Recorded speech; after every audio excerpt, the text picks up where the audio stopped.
No, it's fine. It's fine. Whatever. As the resident expert. Yeah. Yeah. There we go. A minute early. That's okay. Early?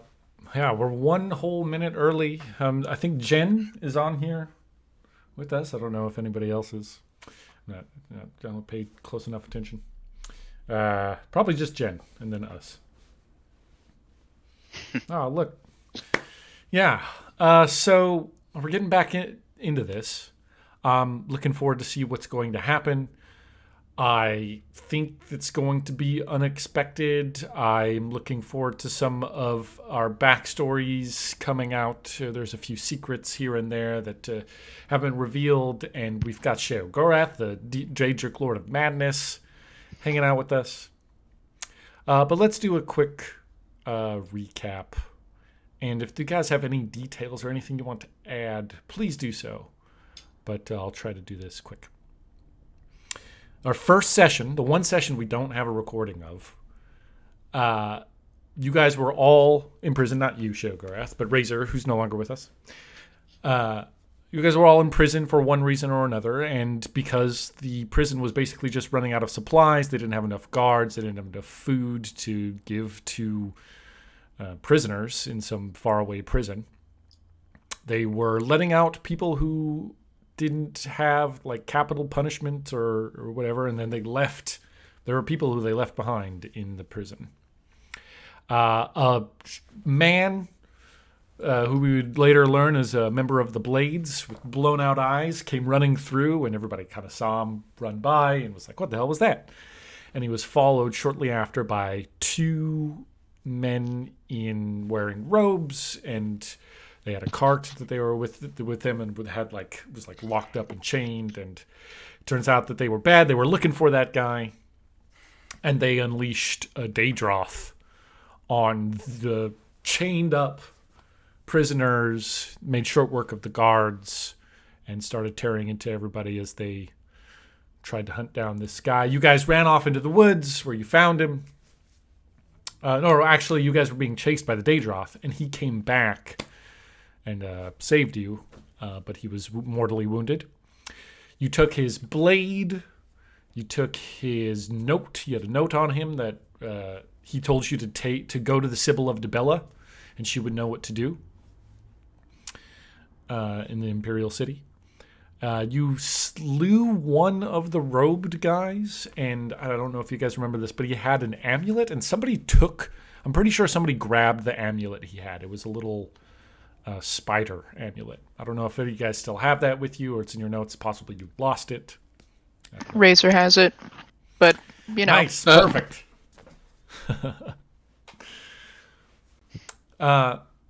You then ventured to the Imperial City, made a brief stop at a what's that called? Aliad ruin. You went down and saw some Falmer and stopped at a village where you met what's her name? Kikira the Khajiit, who was a painter. You helped solve some of their bandit problems, which was actually the bandits were the people who were in charge of the village. And you went on to the Imperial City, where you met Teleborgus Atania on the recommendation of Kikira, who helped you remove your sign of being a prisoner. And then you met with the Sibyl of Dibella and got your quest to go find 4 items of artifacts of power called the Song of Life, the Blood of the Dragon, the Soul of Growth, and the Vessel of Magica. We've done 2 of those so far. You guys first set out to the Song of Life, which was out in the deserts of Hammerfell. It was a harrowing journey. The deserts are kind of beautiful at night, but they've lost some of their luster, some of their inherent magical, awe-inspiring beauty. You briefly encountered a Dark Brotherhood assassin who had been chasing some Morag Tong. You found out that those exact Morag Tong were already at the safe home where the Song of Life supposedly was. You had the NPC Naomi is the important one, and Dulavir hung out with you guys and went on your quest with you. They knew Wynn, that was Wynn's aunt. You found Wynn's father. He was there at the shrine, and they had killed your mother and were holding your father hostage. They had wanted you to find your mother's body to incite you into irrational, so they could try and manipulate you, control you, whatever. That didn't end up happening. And you guys were victorious. The Dark Brotherhood, Zarasa, I believe his name was, came back and helped you out.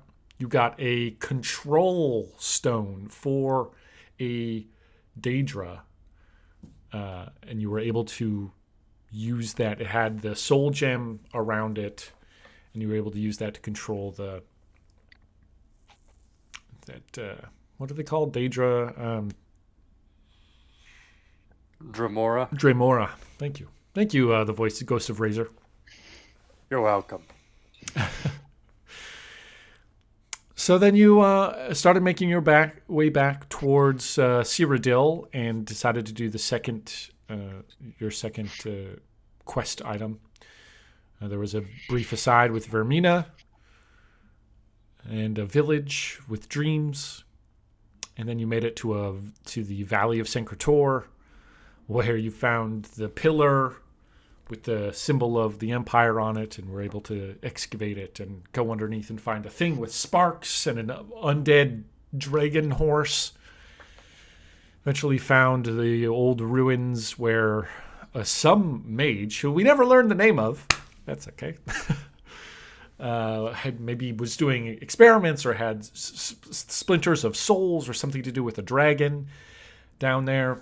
Didn't listen to him long enough, got into a fight, defeated him, and then that caused his blood fell to the ground, and he turned into fell apart into all his body turned into blood, and that blood I think was moving on its own.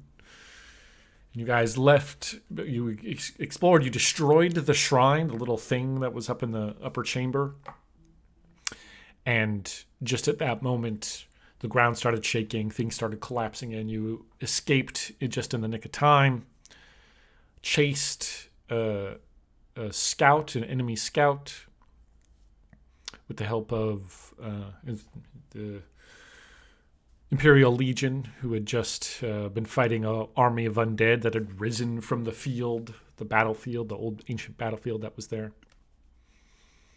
And then you met up. You convinced the Imperial Guard to leave their position. They had kind of informed you that they were told to stay here, despite the fact that it was probably a death sentence, and they were going to almost assuredly lose any battle, a large battle, because there was only like 200 of them, and they were facing off against potentially 5,000.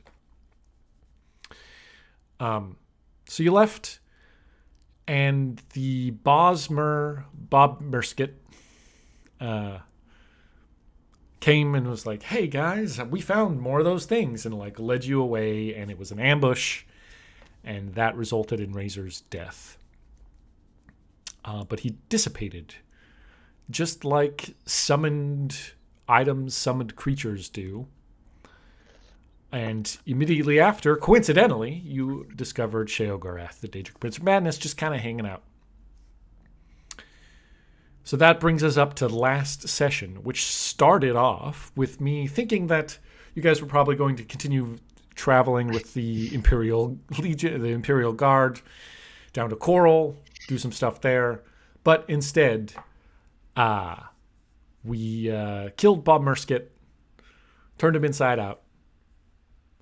And the Imperial Guard did not want to travel with Daedra, whom they may have suspected is Sheogorath, but And then you guys made your way. So you left the Imperial Guard. There was a brief conversation with Aldrich, the commander, Bertolus and Sir Rias, who Bertolus knew from his childhood. And then you guys started going back to the Imperial City, doing your standard stay off the roads. By the 9 divines, stay off the roads. You fought a troll. It was aggressive, and I think it did a little bit of damage, but you guys made pretty, mincemeat of it. Once people started to help me, yes. I knew I'd be able to talk to it. He was very grumpy though, so. I'm going to fix the chat here in a sec. But you guys made it to the Imperial City, where you went to the Sibyl of Dibella first and brought down Sheogorath with you. You heard kind of arguing through the door as you were kind of like in the waiting room, and overheard something about investigating murders. That the Sibyl, it's the Sibyl's responsibility. It's her fault or something like that, and she needs to take care of it. And then stepping out was Father Bellis, who Vayl knows from he was one of Vayl's mentors from when he was young, and somebody who was very supportive of your divine bloodline. It was a little bit stiff, a little bit of awkward reunion, as he'd just been arguing and then was meeting the rest of you and then decided to leave. Then you guys met with Sibyl of Dibella, and there was a tense kind of moment where she and Sheogorath kind of were like staring at each other like, this isn't like, why is there a Daedric prince here in the temple of Dibella? It's probably not a...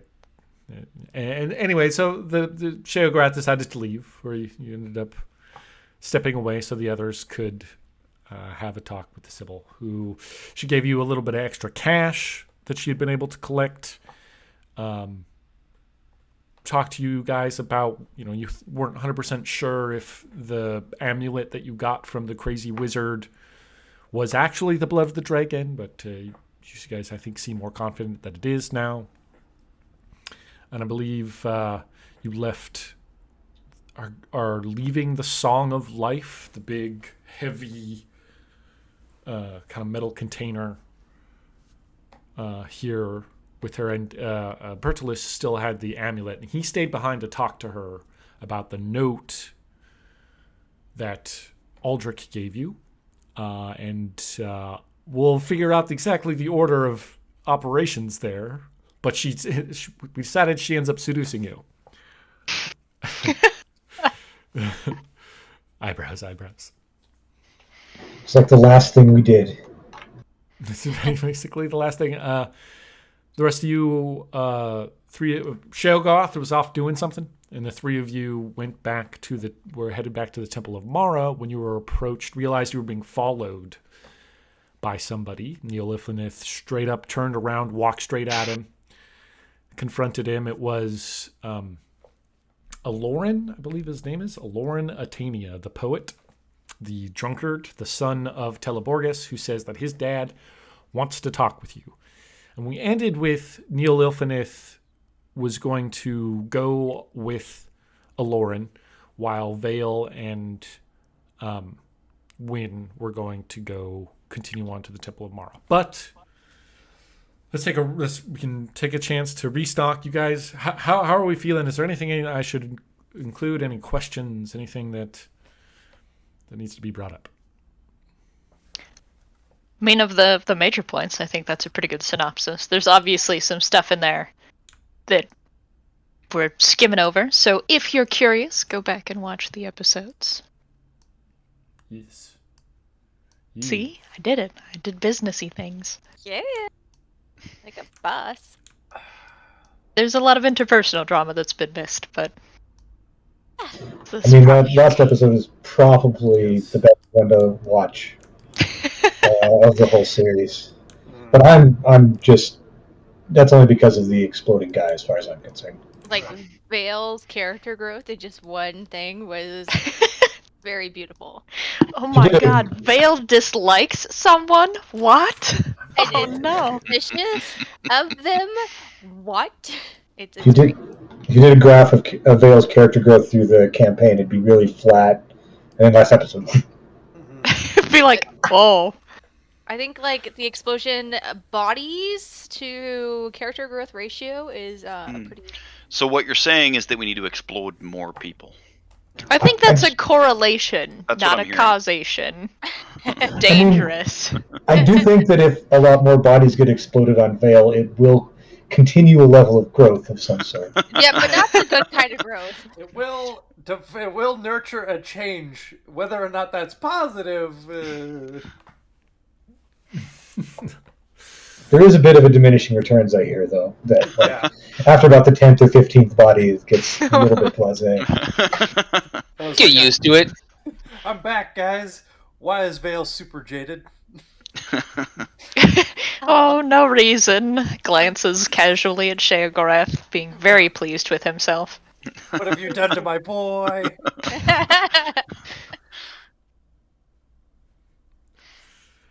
Well, I'm excited to go to my temple, hang out with beautiful things.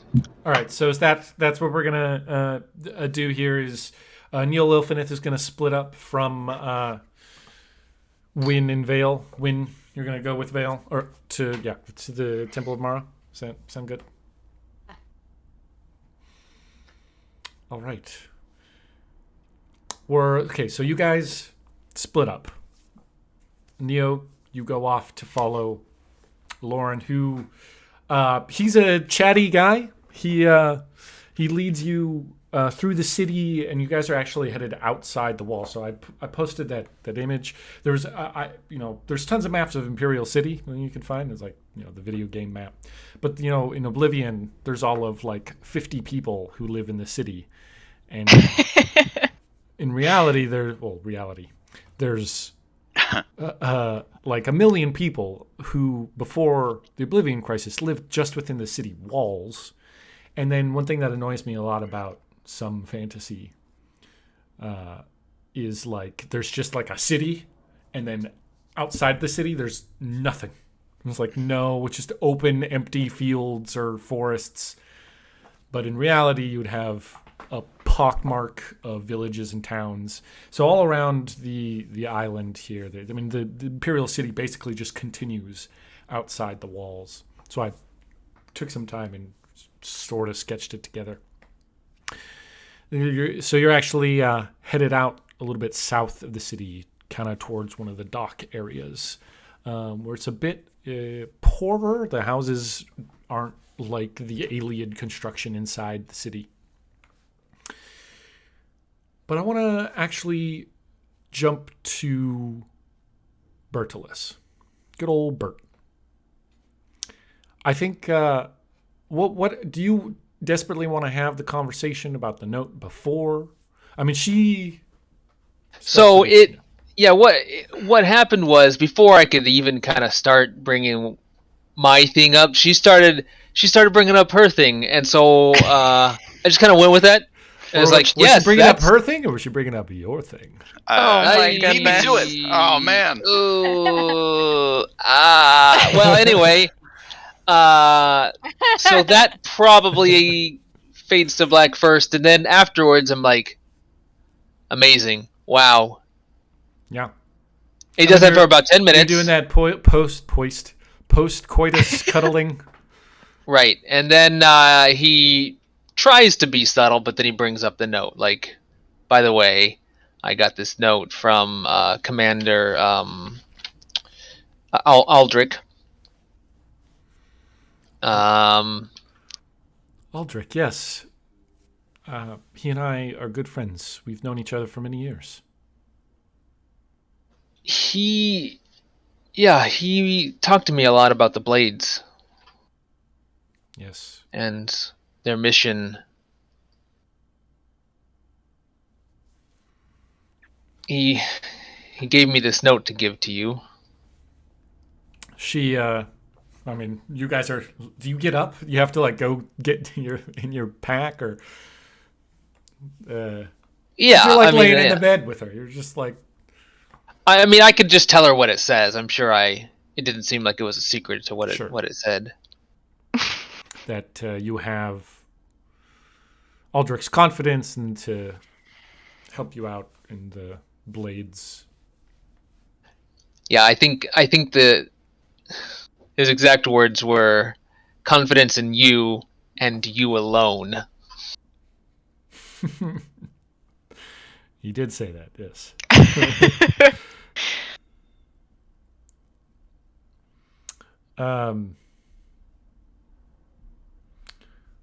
Did I write down the thing? I don't think I did. That's okay. She takes a kind of a quiet moment and thinks, and she says, "Without an emperor, the Blades are a bit directionless. Their primary goal was to make sure that the line of the Septums continued, because the fires that burn in the gem of kings, the amulet of kings, kept this world safe from oblivion. So when the assassins, Twilight Dawn, what were their names from the Oblivion game? Mythic Dawn, Crimson, Mythic Dawn. When the Mythic Dawn killed Uriel Septim the Seventh, things looked really bad. It looked like, and the Oblivion gates were opening. It,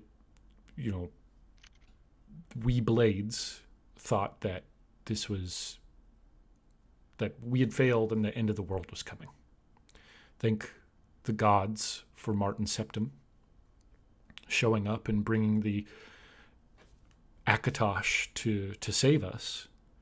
But it's left us directionless. No emperor.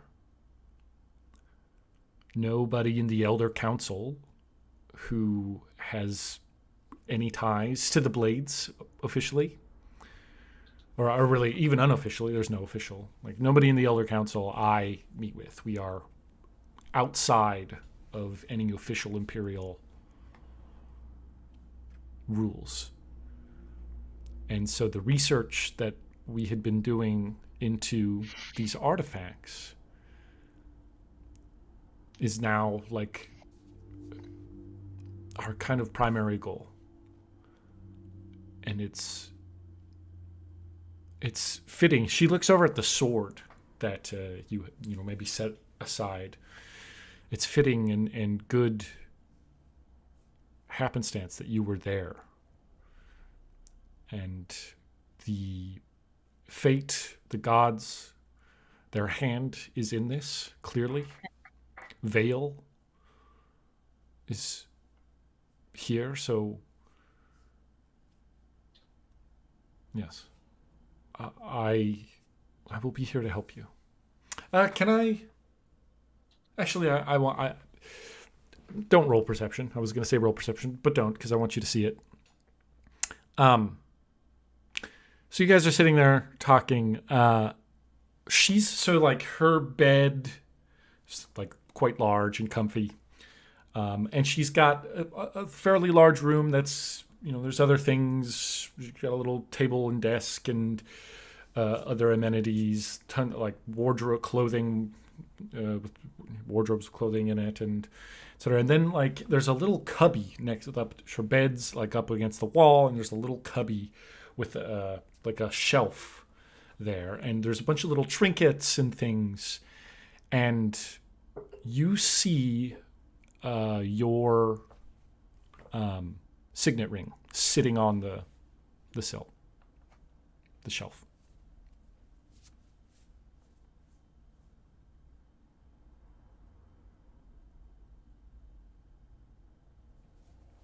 I mean, I'm clearly looking kind of like right at it when it catches my eye.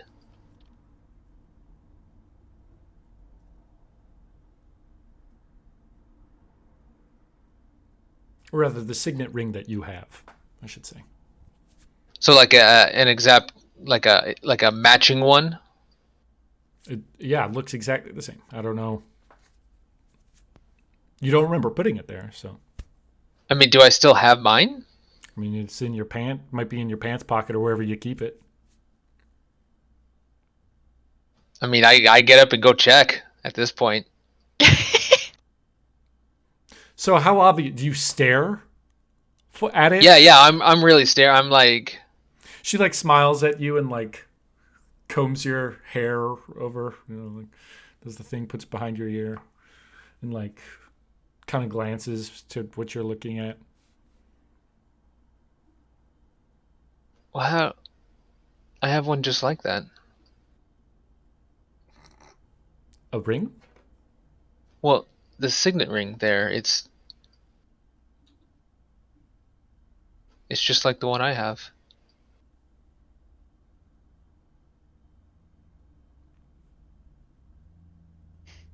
Let me see. Yeah, I'll go get it.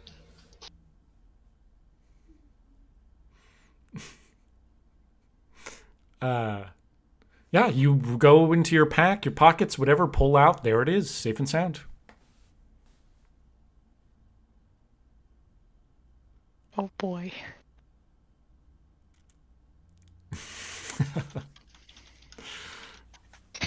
Bring it over and let her inspect it, and then I kind of like go over to the one on the shelf and take a closer look at that. Yeah, and they are pretty much exact copies of each other. Yep, they look the same.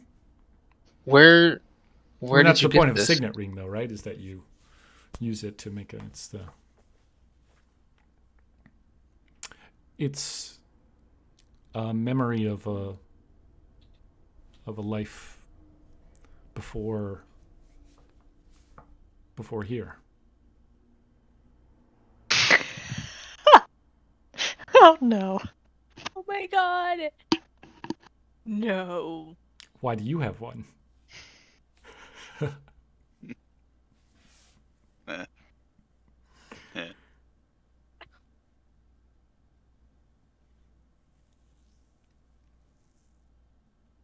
You know what? You think about that for a second. Let's go to Sheogorath. You're okay. So you've been egging the university, the Arcane University. Yes. Are we inside the, because the Arcane University is separated out from the rest of the city? Because you went and talked to the guy who was like, you can't come in here, and then you convinced them that you were the Archmage. The Archmage, and he was like, "Oh my God, you're right, you're the Archmage," and I think you guys then went inside. Okay, so you're like sitting on a, I don't know, a stone thing. Looking at, you just have like a basket of eggs, or maybe an empty basket of eggs, just a few left, and like hucking eggs at passersby and. Ooh, I like it. Yeah. I don't know. It's the sun is going down, and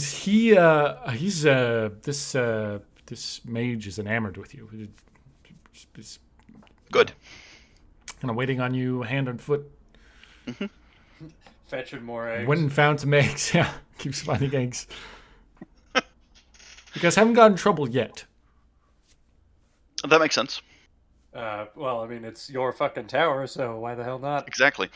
I ask him about himself, about who this fellow is. Oh, my name's Elandrian. I'm a high elf with a name like that.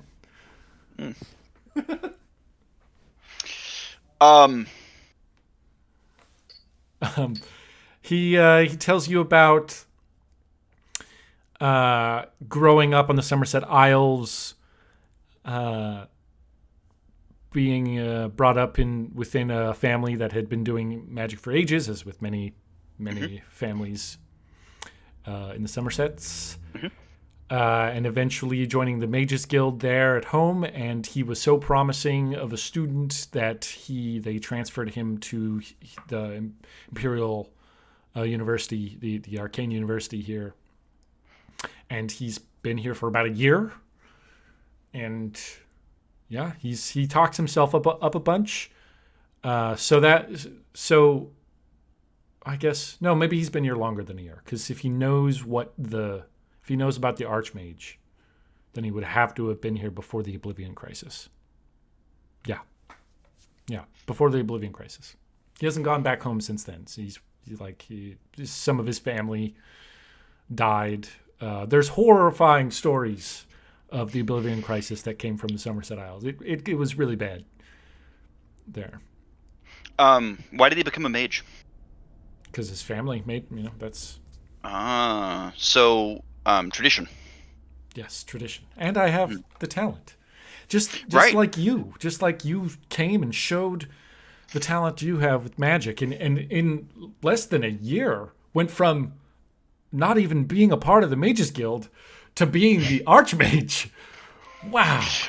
Well, these kinds of things happen when you take on the worm and King of Worms?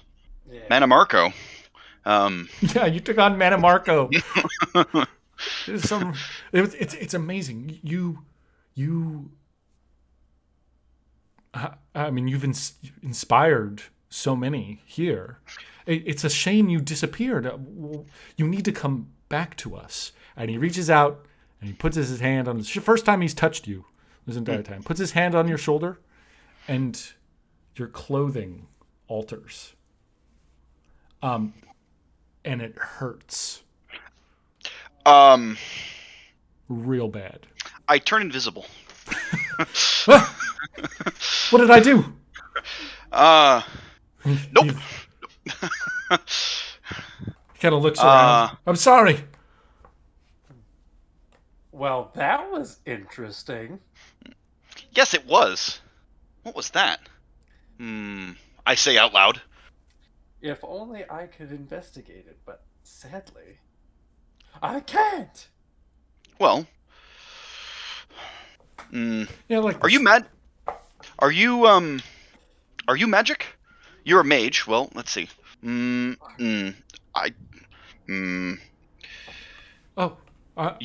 are interacting with me, and I myself have been switched, but you think that I'm me, and I am, but that makes sense.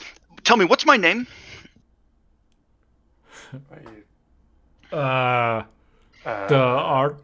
I don't know. It's in the. No, you fool! What's my name? It's in the It's in the university records. I actually didn't know your personal name. Yes, of course you don't. And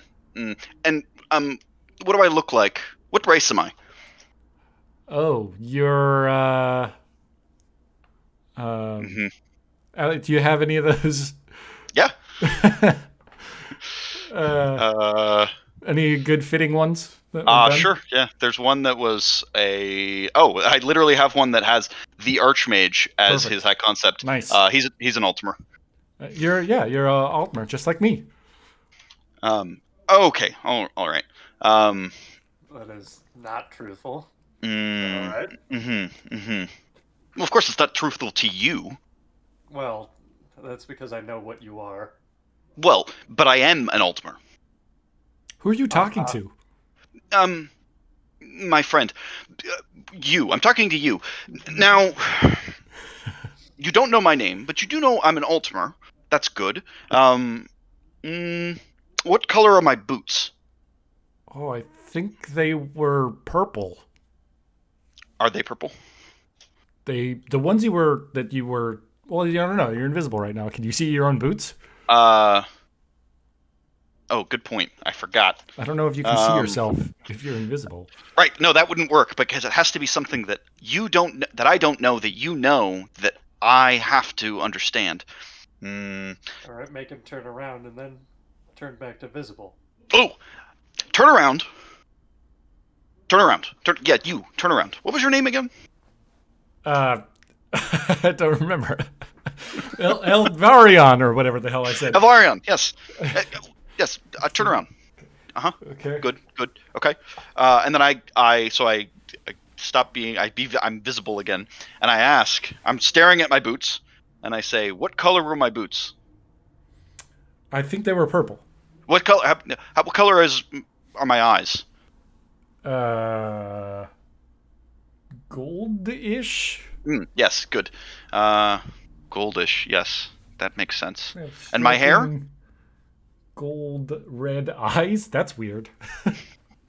Ah, and your okay. hair was whitish? Yes, you are describing me, but the wrong me. Well, the correct me, but not the me that I was expecting you to be thinking of. Good. Yes, this has been diverting. I think that you're capable of great things. Thank you. Me too.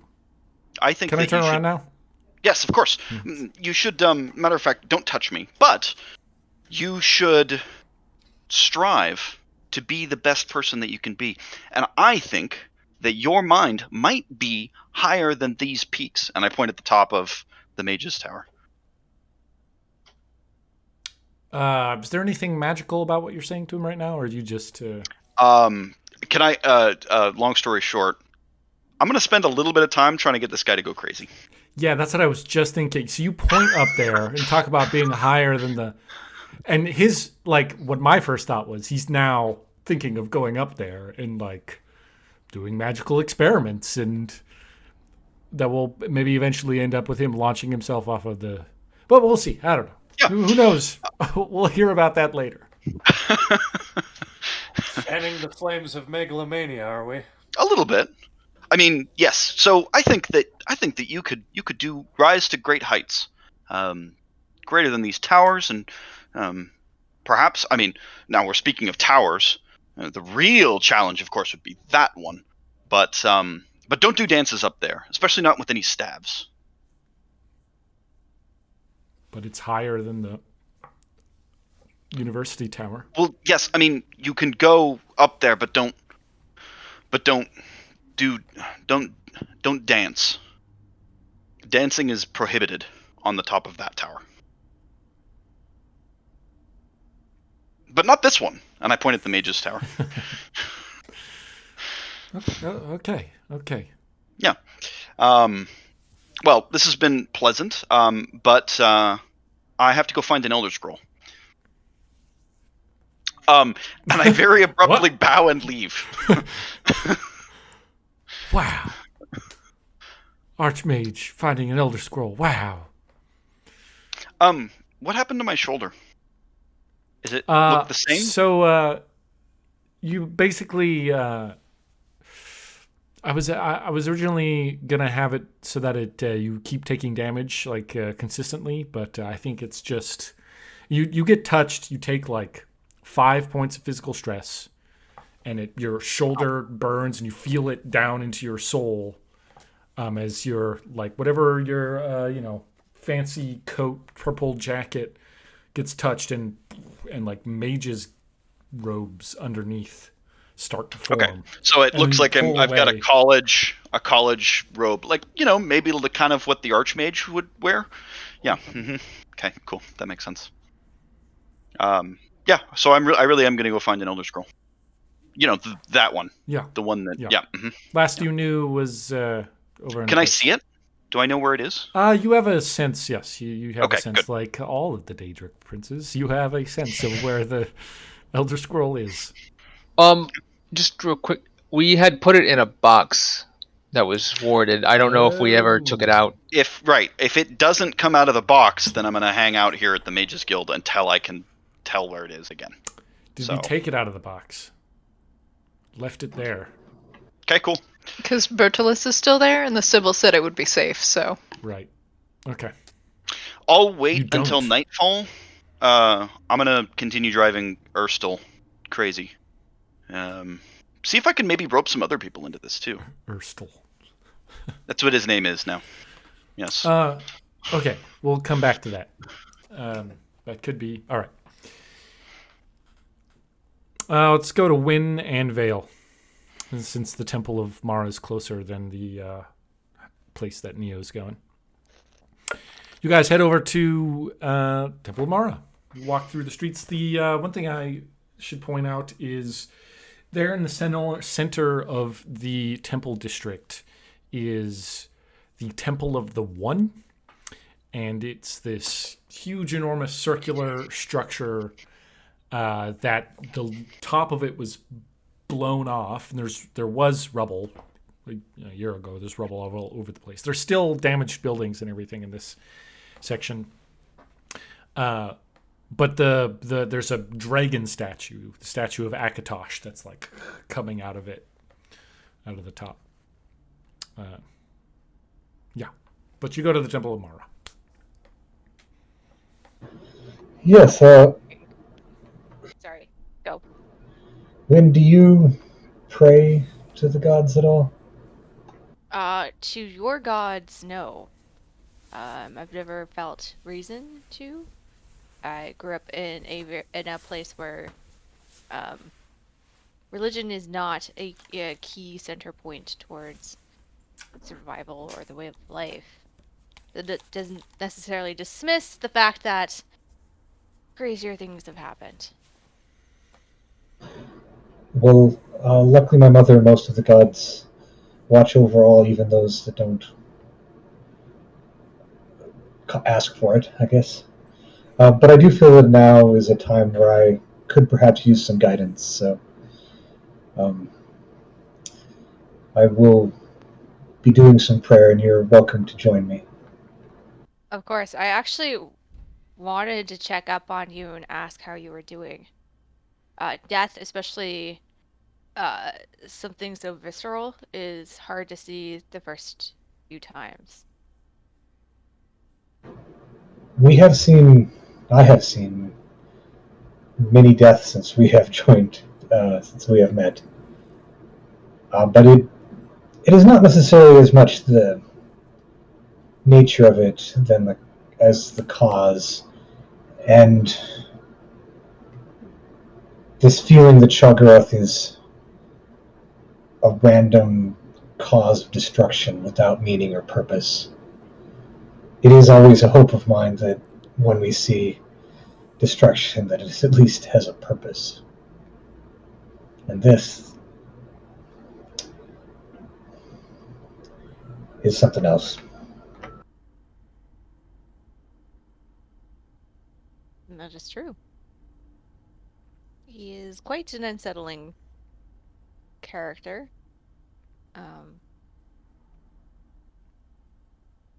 I mean, and she like ponders for a couple of seconds and looks over.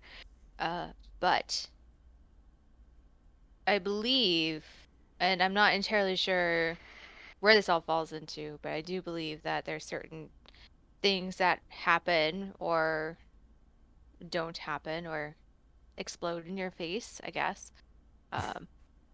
that help propel us in the right path. Even if it seems senseless at the time, there could be something bigger attached to it.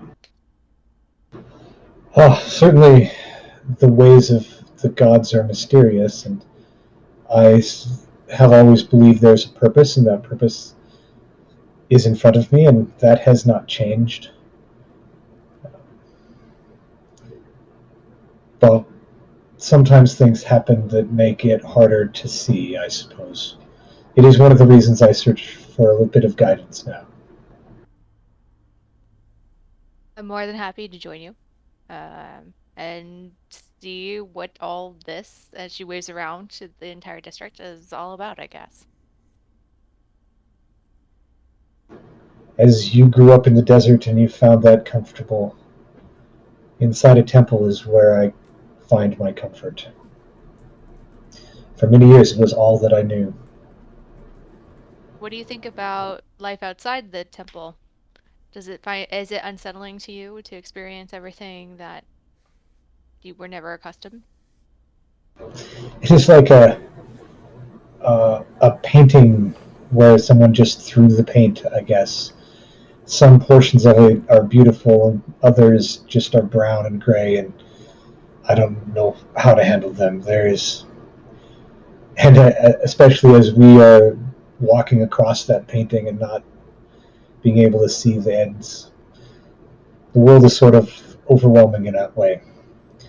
There is no end, and we go on another journey to another place with more death. Well, um, I am sure that we will see the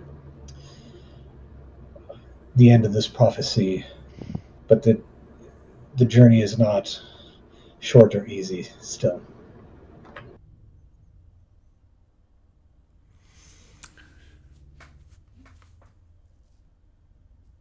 Those, like, surprisingly for a person your age, you're very well. Uh, you're very wise. Uh, I do encourage that perhaps if you do have a crisis of character, you can always reach out to your friends here. But we're all stuck together for this wonderful painting of ours, so you're not alone. Yes, and my friend the father is also back to hopefully help me along in the spiritual journey a bit as well. He is much more experienced in the ways of the church than I am, although I will say that I have learned to do wisdom and platitudes from a very young age. So it is one, as you survive in a desert, I say things of meaning.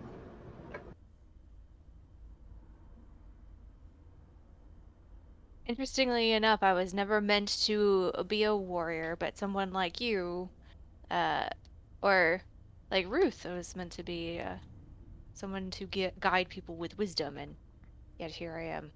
It's interesting how life takes you. Well, I think I'm a long ways from being a warrior. You don't need to be a warrior. That's what you have Burles for. He's a good person.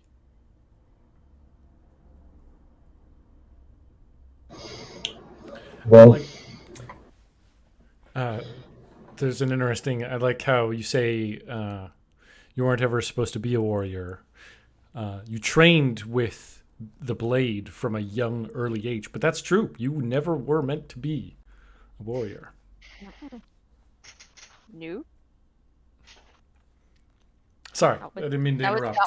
That was not what I was told to be. So I guess we get to like the temple. And I'm just gonna observe. I'm not gonna like partake because it would just feels weird. And I'll just scan around and keep some eye on people. That priest guy, that creepy dude. Yeah. I'm just gonna, you know, look around and stuff. Okay. Give me go ahead and roll perception. We can do one, just as you're kind of keeping an eye out things. You know, one day. When you arrive, it's not long before Father Bellis shows up and is Vayl! My son, it is so good to see you. I'm sorry I had to keep myself composed before, but it was so startling to see you. No one had mentioned that you had even been here at the temple back in mid-year. These people. Sometimes I say their organization has gone to crap since the Oblivion Crisis. What, a couple of people die and we can't seem to keep it all together. But it's just at this time when we have to keep it together. Come. it sure is true. It is. At times like this, we are more important to everyone than in times of peace. Yes. I immediately sent for a messenger. There's someone I would like you to meet. It is a friend of mine in the Elder Council. His name is Albinus. He is a counselor who can help us spread the word of Mara and bring everything together here at the moment where we need it the most, where we need you the most. Certainly. I am here to help. Good. Yes, let's bring. Please, everybody. He goes to one of the like servants or whatever they're called, and starts busying people up with getting some things ready, some food for you, and all that. And he looks at you and he says, "You still doing the whole like fasting thing, or excuse me, the not overeating indulgence? We will make sure it is just enough. He doesn't want too much. Doesn't want too much. He's the son of Mara. He doesn't overeat. We shall donate some food to the poor. Yes." Yes. Good. Are we going to talk to the ambassador now? I'm hoping that he will come. I invited him here. He should be arriving soon if he has the evening open, which I just happen to know that this evening he did.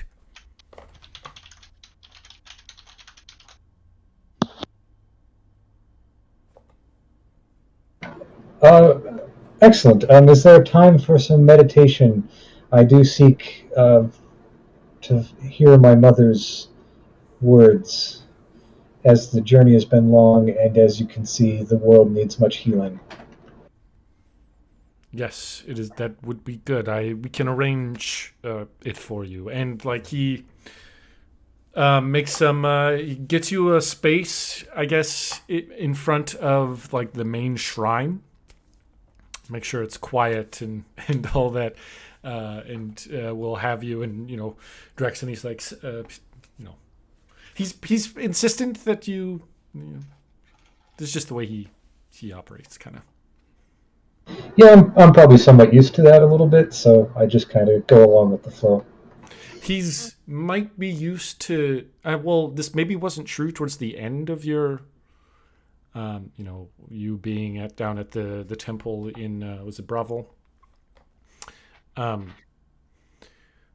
But he's probably used to you doing what he says or suggests, and that he kind of reverts into that a little bit. And so maybe when you're not really seeing anything in particular that's like suspicious or out of place necessarily, but the whole thing just kind of strikes you as organized religion and all this stuff. Like this seems, yeah, Vayl's special and all, but these people make him special as well. So, I'm gonna stick closer by Vayl, because I just don't trust people so easily as Vayl. I'm willing to be proven wrong, but just in case, I will keep alert. do you meditate with Vayl? Yeah, you know what? Why not? I'll meditate too. Yeah, and Vale actually, the being told what to do is actually a little comforting right at the moment. It's kind of familiar, and he could use a little bit of that. So he is clearly missing any. He's just going along with it and all that. Okay. I'll sit or kneel next to Vayl, and kind of like jab his shoulder a little bit in comfort or like in familiarity, I guess. Is he always like this?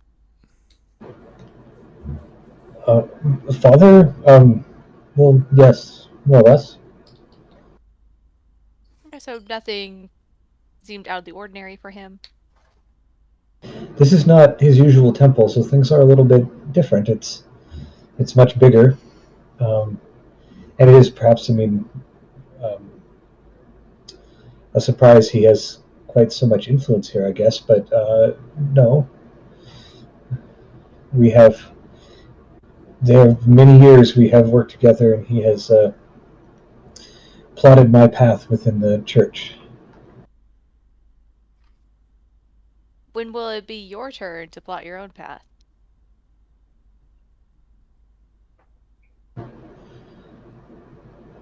Well, I guess I have been a bit, but do I ever? My path is the one that Mara lays before me. If so, then perhaps you should take more control over your own path rather than let somebody else dictate it, which is very weird coming from me because I used to do the same thing. But you don't anymore because Because circumstances beyond my control forced me to start thinking for myself and doing for others and myself, um, which is oftentimes scary because you don't want to make a mistake, and it's easy to listen to others and tell you what to do, like throwing a crystal. Um, but ultimately, you need to take a step back and perceive your own life and where you believe Mara or the son of Mara should go.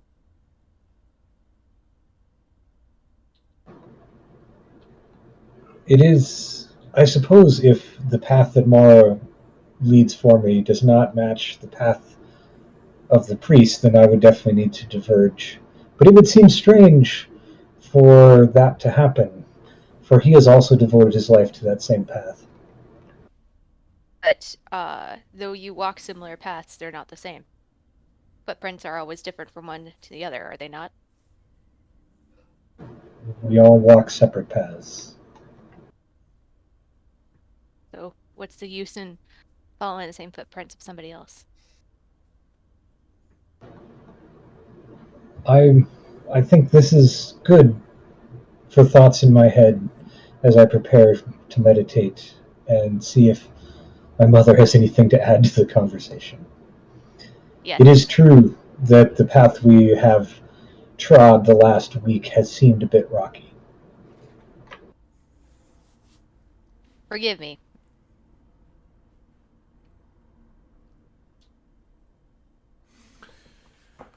All right.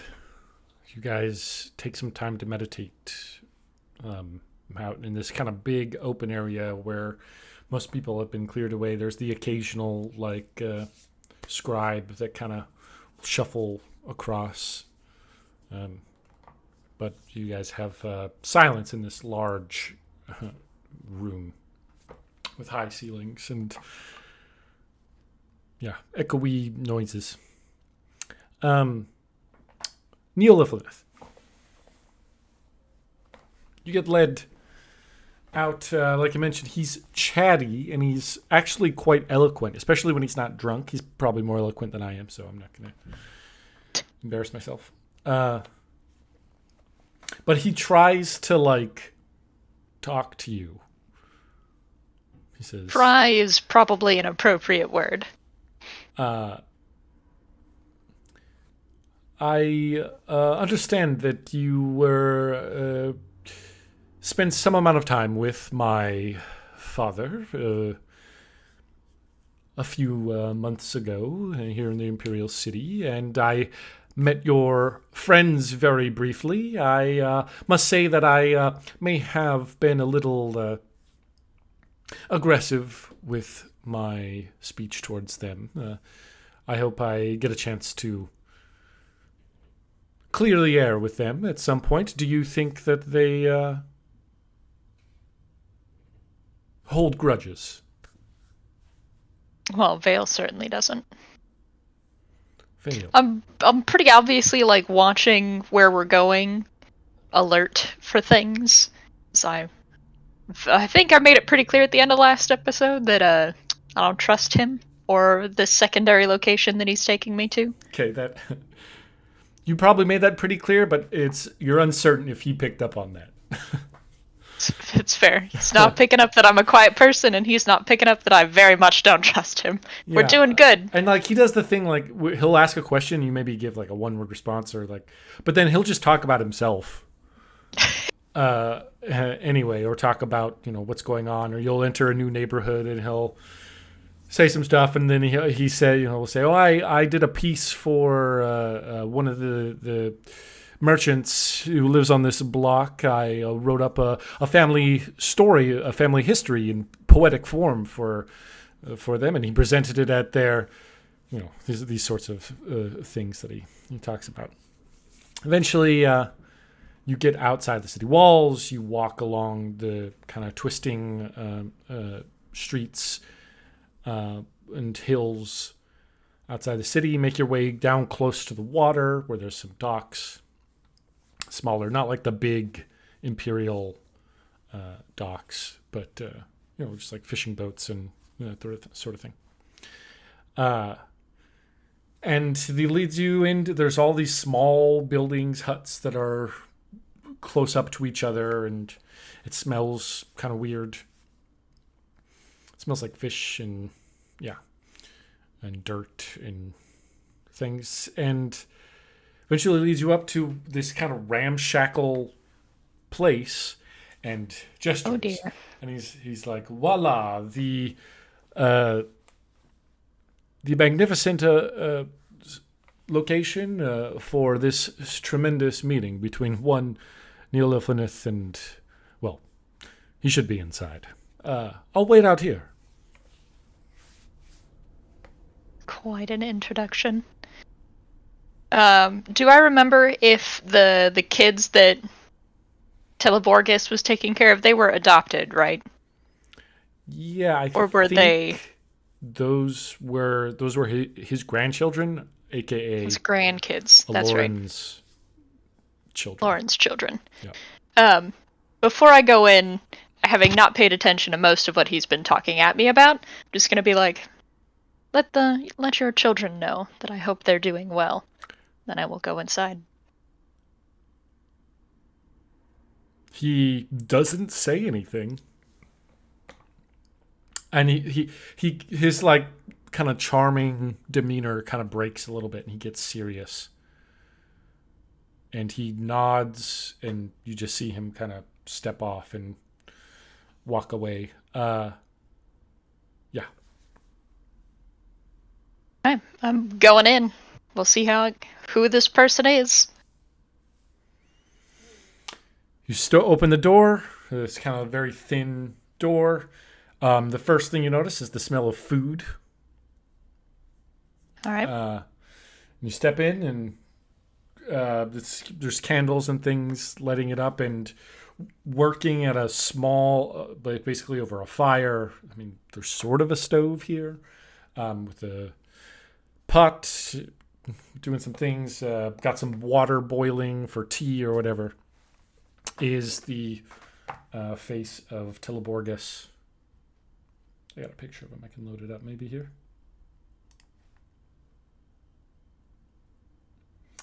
And he looks over at you. And like you shut the... I mean, he's expecting more people. And he kind of... Yep. Just you? Well, your son was not terribly informative when he came to pick us up, and I'm afraid we've had a run-in with a few less than trustworthy types recently. I came alone to assess the threat.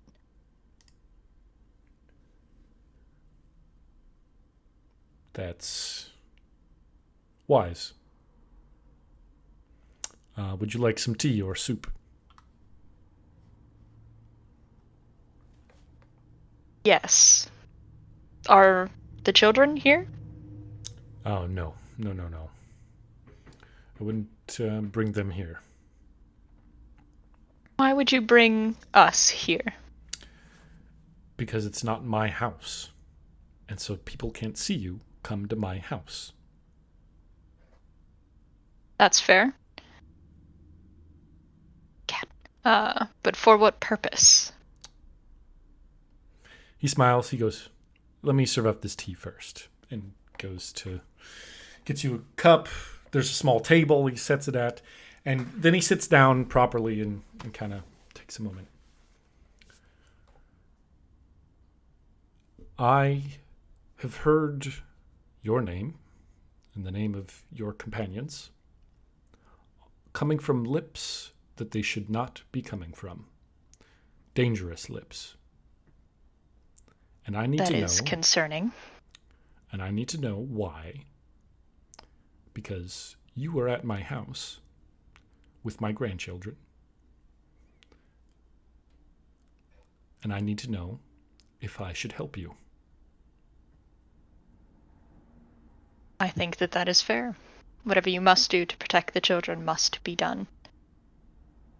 Whose lips are our names coming from? We haven't interacted with very many people in this city, and most of our time away has been traveling in Hammerfell and Skyrim. I know of no reason why we would be known here. He leans over into his bag and pulls out it's a piece of parchment with names, just lists of people's names and dates. And he sets it down, and you guys entered the Imperial City on the 7th of mid-year. Vayl, I have the name, and he lists all of your guys' names off. Yep. Give your name, the Imperial magistrate at the bridge is taking everyone's names who comes across. Yep. And he rolls up the... you think that's probably the actual parchment that was... not a copy, it's the actual, and he folds it back up and puts it into his bag. Yep. So I would like to help you, and I think part of that help would be answering your questions, but I think you need to answer mine first. Okay, but know that there are some things I cannot disclose to you. I hope that that is okay. I guess the first question I have is, why do you think somebody might want to capture and or kill you and your friends? We travel with an item of pretty high value, as well as the fact that at least 2 of this group are wanted by less than savory types. Razor did not return with us. He has been assassinated by the Morag Tong. And I will remove whatever the disguising thing I have for the set of armor that I'm currently wearing, because he knows that I didn't come with this, but I have it now. Yeah. We have met with challenges before returning here, and then I will cover it back up. You have something, some sort of item, you said, of power, of importance? Cannot give you more than that. And the Morag Tong wants it? I believe, yes. The Sibyl mentioned that when we visited her initially, but they also were after Razor. And now that he's dead, I assume that they'll redirect.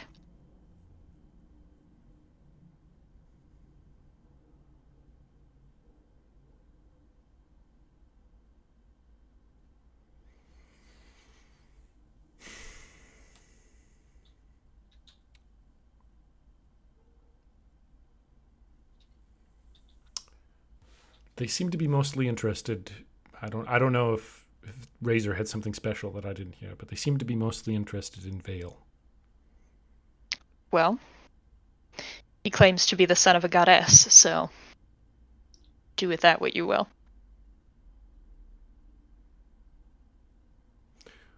What are you attempting to do with this item? What are your goals? We've been bound by fate to repair the rift between this world and magic. Essentially redo what the fires used to do, now that there is no emperor. Relight the fires, huh? I don't understand most of what goes beyond that. Magic is not my thing.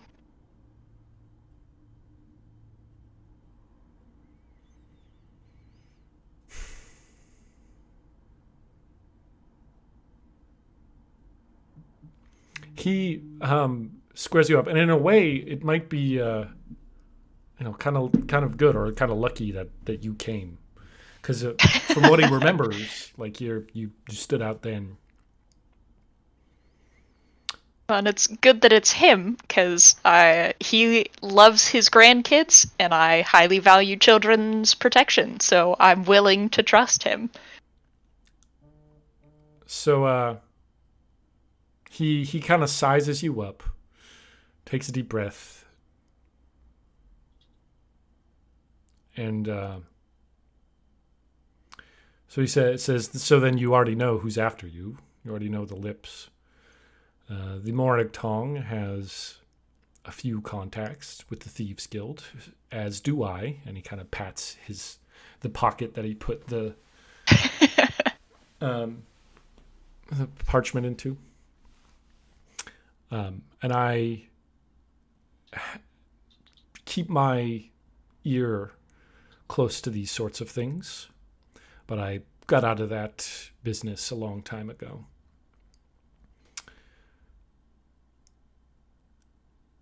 So if what you say is true, the best thing that I can do to protect myself and the kids is to make sure that our world doesn't, make sure that they have a world to live in. That is reasonable. Though, if helping us puts any immediate danger to you and your family, we don't need it. And I say that very, sternly, even the fact that I'm stoic does not stop that from coming through. He, looks really appreciative about that.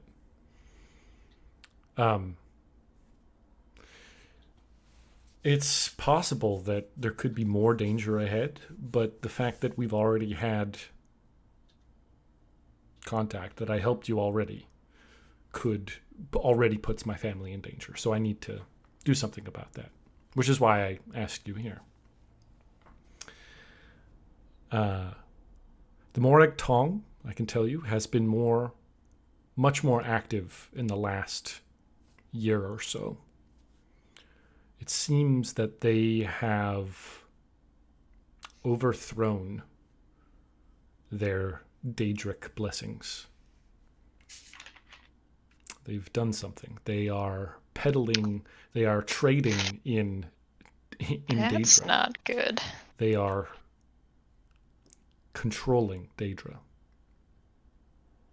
That is extra not good. It seems that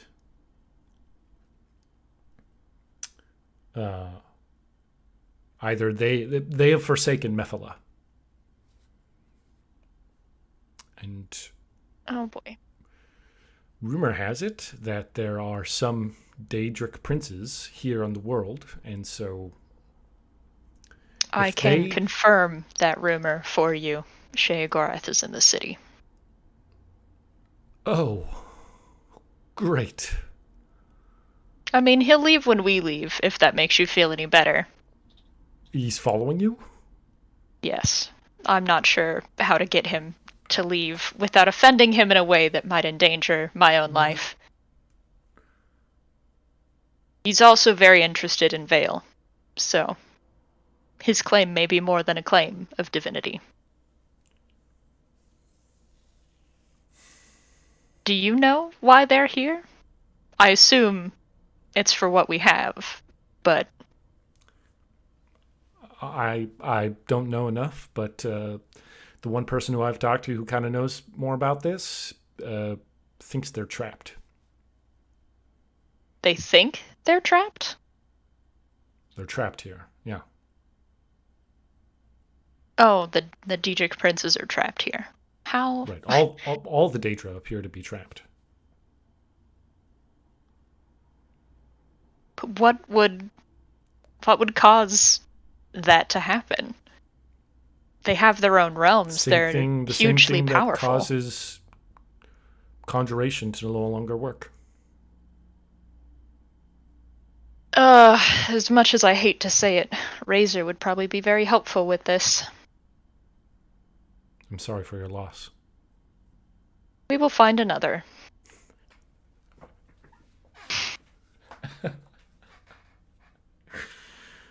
Though it may be hard to find one who knows as much, I'm sure we can find someone who is equally educated. Fucking ouch.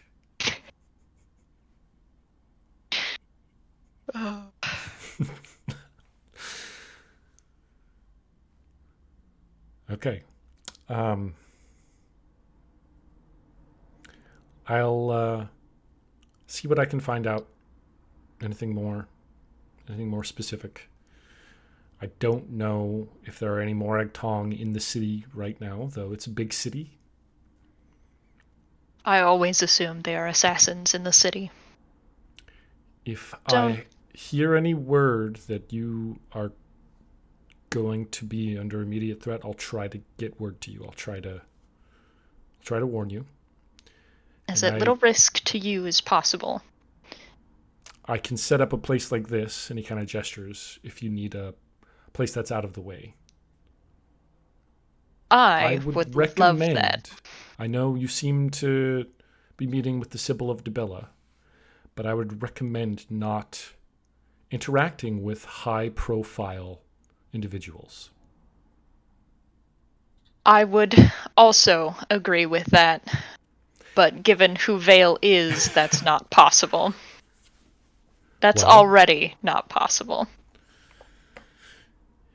Vayl might need to be convinced. All right. Let's, I mean, it would be great to cut from that to Vayl meeting with a senator of the Elder Council. I mean, I suppose, but how long are we going to make Bertolus sweat this?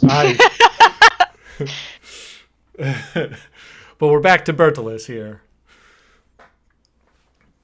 All right. We'll wrap cool. that up, and you're basically finishing up. And he'll, I mean, you can leave, or we can think of anything else you might want to say or do. But back to Bertolus. Got the ring. I think she asked, "Where'd you get yours?" I'll show you mine. Well, so I take the one she has on her shelf, and I turn to her, and what does the name Vandrick Harthing mean to you?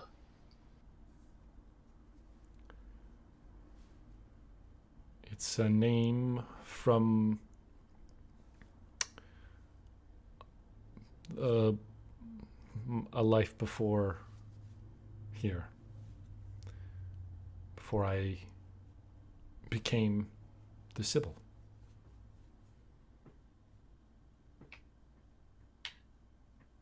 What? Are you of his clan? Clan? His family? I leave all of my relationships, my connections to family or clan or tribe when I become the Sibyl.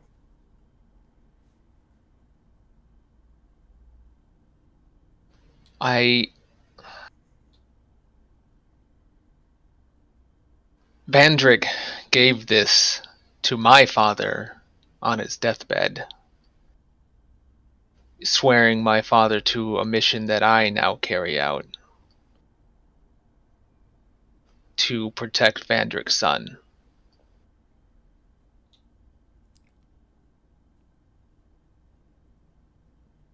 Vayl. Yes.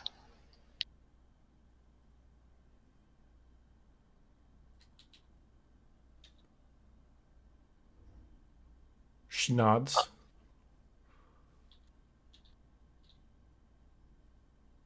She closes her eyes close. And there's like the tiniest of tears that like builds.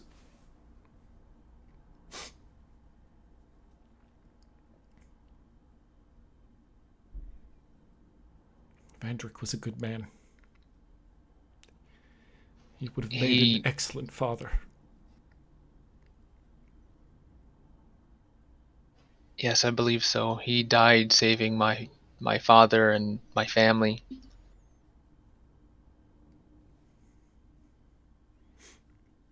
And many of my kin, many in the city I live in.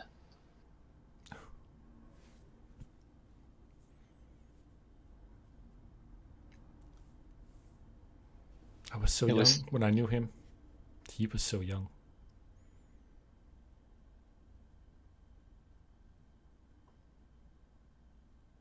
You were young together. You seem so youthful. I know. Magic of Dibella keeps me.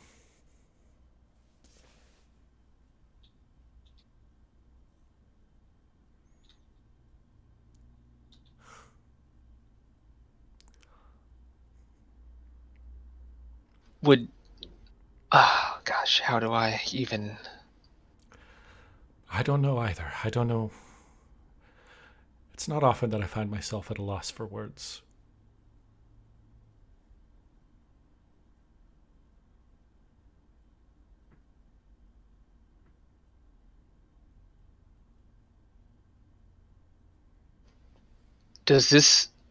Would this mean you have any? I know you give up your past life, but would that past self of you have any relation to Vayl now? She looks at you.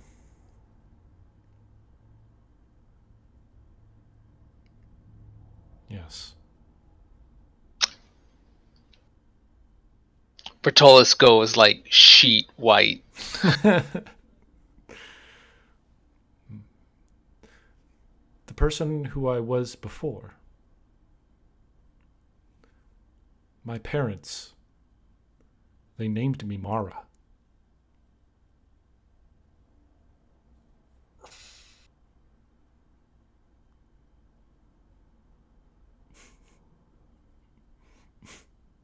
Oh shit. Breathe, breathe. Cracker Jacks. Holy cow.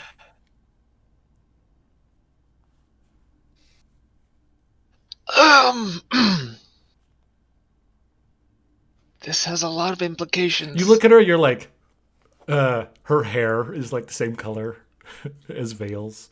She's Breton. That nose. Oh god, the nose. Yeah. Ah, yeah. And she's naked in bed. You're naked in bed.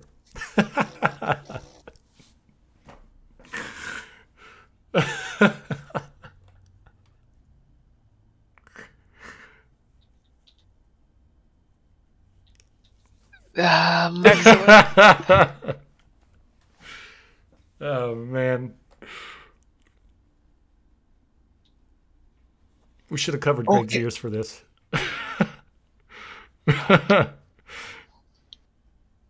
Putting aside some obvious personal complications that arises from this, what does this mean for Vayl?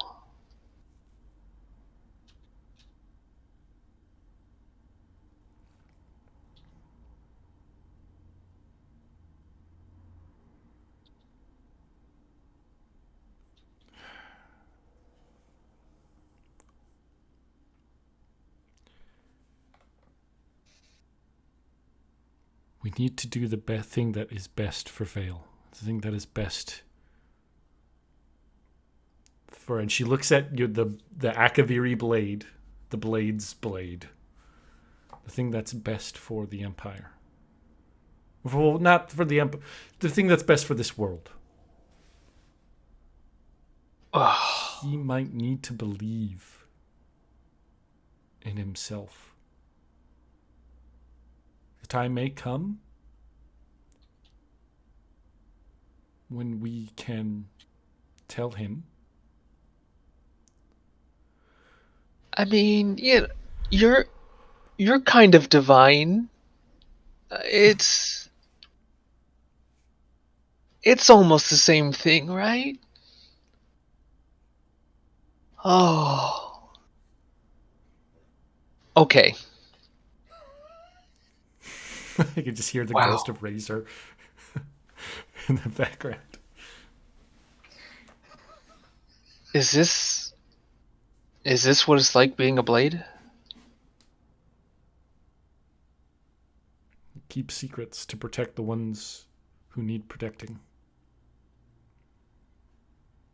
Okay. Oh, I'm not immune. It's all right. It's all right. You know, so watching some of the replays, I would almost encourage people to just randomly make noise. It gets a little quiet sometimes. Well, perhaps if I see this through successfully, I'll be worthy of joining. She no, she's classy. She's not gonna. I mean, she like puts a hand on your shoulder and says, I think you're doing a good job so far." And then she like looks at you and like looks at herself and is like, "Perhaps Vale would appreciate a sense of prudeness for the two of us." Right, yeah, yeah, and then I just get out of bed and start putting my clothes on. She stays comfortable. She tries to keep you feeling comfortable, but like, I mean, yeah, I don't know. This, you could do this again. I don't want to say anything. You know what? We'll just play it out. We'll just see what happens. I'm assuming her body language is like, okay, we should probably wrap this up. But if you wanted to go again sometime, you did a good job. Yeah. Did a good job with the blades.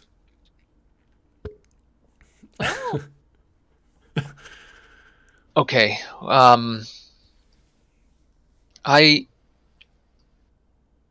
obviously we have to keep this a secret. At least for now. Perhaps there will be a time where it needs to be revealed, but there is one other in this party I would trust with everything.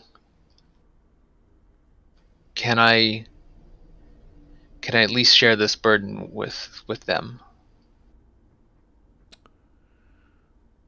I defer to your judgment. Thank you. That does mean a lot. Thank you. This was unexpected.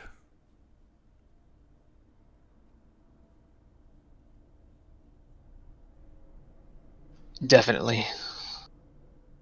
This has been maybe the craziest night of my entire life.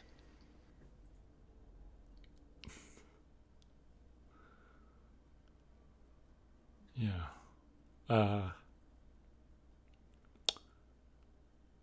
You're welcome to stay as long as you'd like.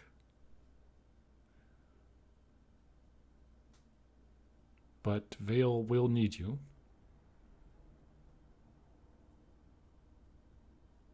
Yes, I need to seek out my companions.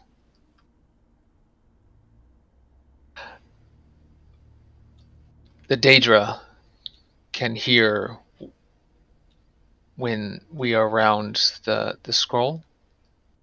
That is what I suspect. Then it should stay here for now. Very well. I certainly don't want them to hear what I have learned. No. You're right. It might be bad if any of the Daedric princes learn of this. Okay. Not that I do not. Not that I do not. And I eye her up and down as I say this. Not that I do not desire to stay, but I really feel I must go.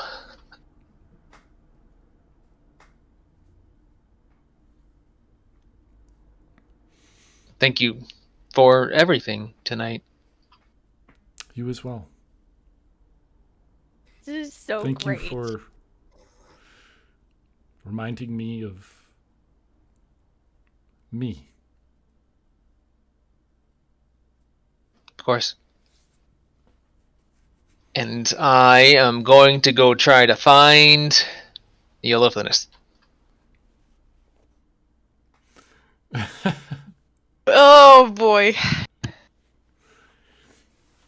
All right. So we got Neil headed back. Bertola's headed to the Temple of Mara. Well, before I leave our good buddy Super Connected's house, I do have 2 more questions for him, if he's willing to answer them. Sure. I don't know if you have good enough connections to be able to answer either of these. But do you know if the Dark Brotherhood has been particularly active in the Imperial City as of late? I don't think so.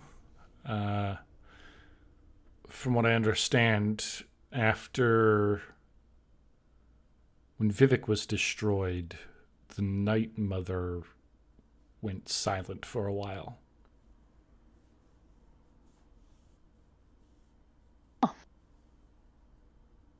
That could be very good. And the only other question I have for you is, have you heard of anyone referring to themselves as belonging to a clan called Shady?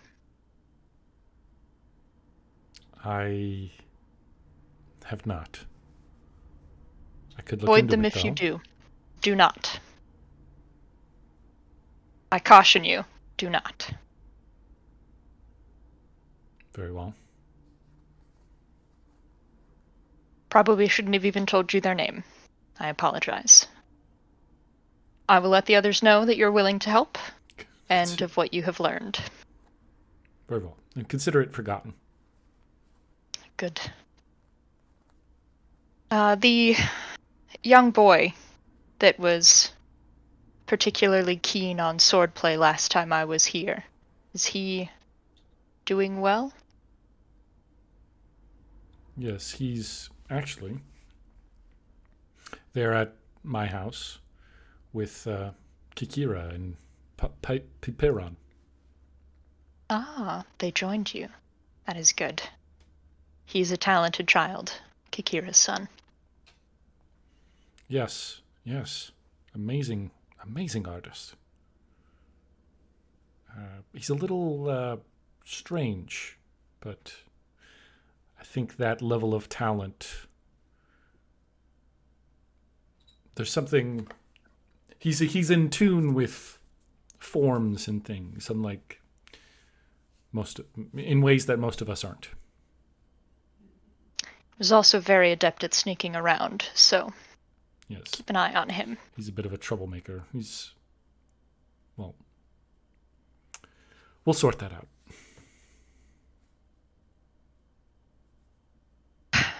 I should go. He stands up. Did you drink your tea?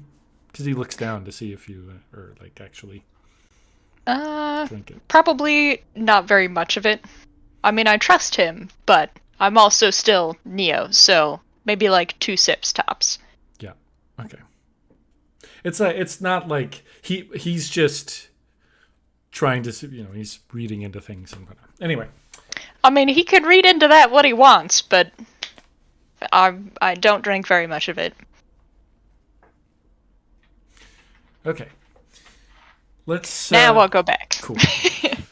Let's wrap this up. Shogarth, I don't know if you will end up joining let's see what happens here.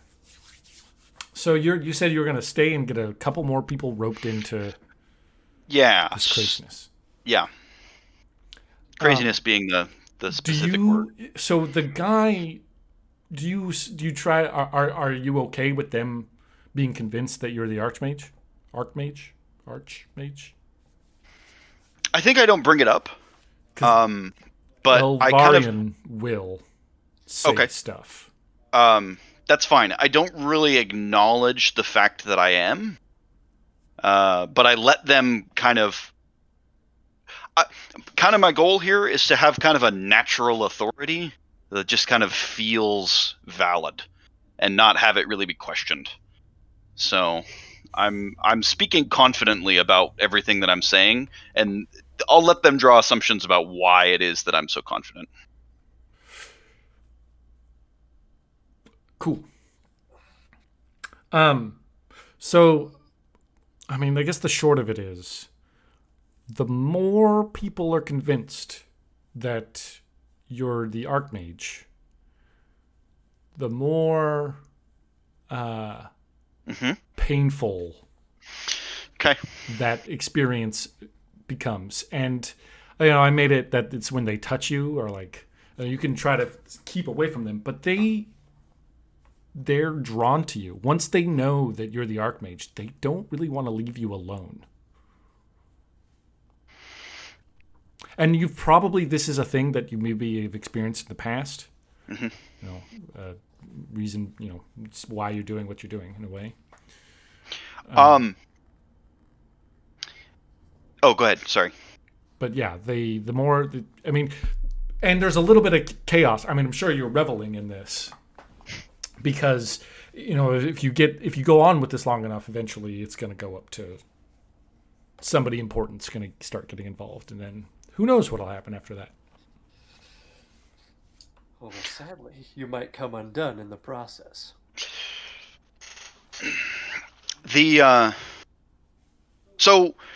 So eventually I start telling them,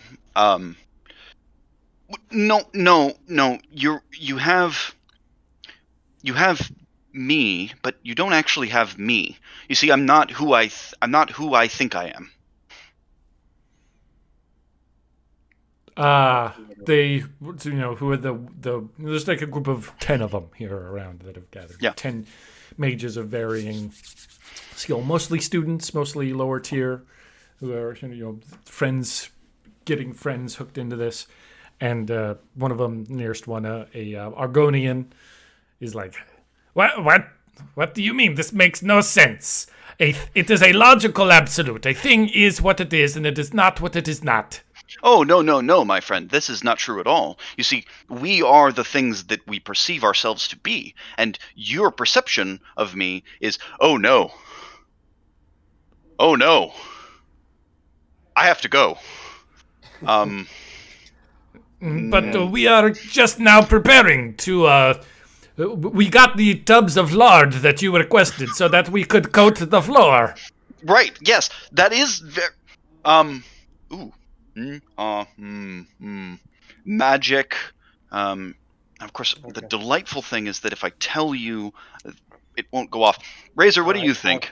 Well, here's my plan I've got for you. Mm-hmm. Tell them that you left your party hat in your old room upstairs on the top floor, and the first one to get it gets promoted. Ah, good. Yes, party hat is upstairs in the Archmage's quarters. There's a party. It's a triangular hat. Wait, Razor. The issue with that is that then they'll know, because I don't have access to that because I'm not who I am. Yes. They don't need to know that. Yes, but they keep thinking it. Well, all they need to do is all of them just need to leave you alone right now so we can leave. So right. Just have them pretend. I explode and teleport away. Preferably in cheese. Skill check. Okay, yeah. That's got to be. We'll see, because you got the weird thing. Yeah, that's actually going to be really funny. Is if I take a staff out, thump it onto the ground, and nothing happens.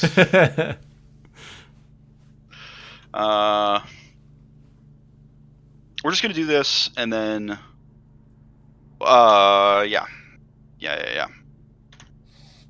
Oh, why did that not work? Do I have to have a modifier? We'll just do that. Yeah. Right. Plus, oops.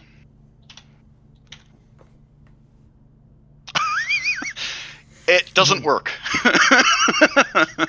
Yeah. So I go to pull the Wabbajack, right? I grab the Wabbajack. It's a superb fail.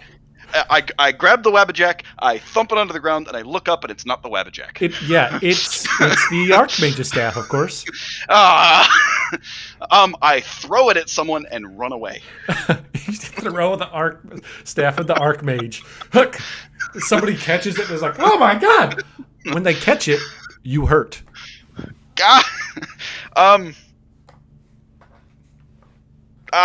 Okay, all right. No, give me that. Give me that. Back. Yeah. give me. Oh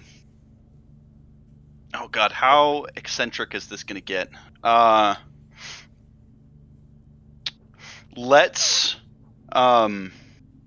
No, I'm just gonna wrestle it away from him. They don't resist you, but you know, Okay, bumping great. into them and stuff, your clothes, parts of you, your skin tone changes a little bit. Your hair, a tuft of hair, changes color. Yeah, some brilliant blonde coming out of the back of my hair now. Right, Altmer have blonde hair. Anyway, yeah, and then with the Archmage's staff in hand, I You just leave. They're like, what? They're leaving a group of 10 mages with like a huge tub of lard. Very confused. And they're like, do you think he'll be back? They're like, what? He seems a little not right. Where do you go? Okay. I mutter something to Razor. Razor, if they know I'm Sheogorath, then it won't work. They'll know what's happening, and it won't work. But of course, if they think that I'm not, then it Then creates you'll issues. you'll get ripped in half or something. Well, I similar. cease to be myself and instead just me. And Right. the issue is that what we really need to do is make sure that there are two people. Yes?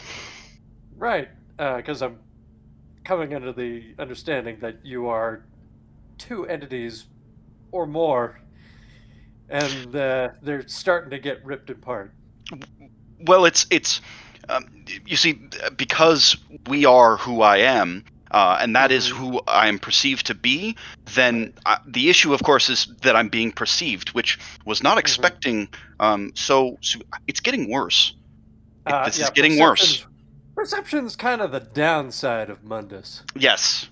Well, perception it's is an upside in a lot of reality. instances. Right.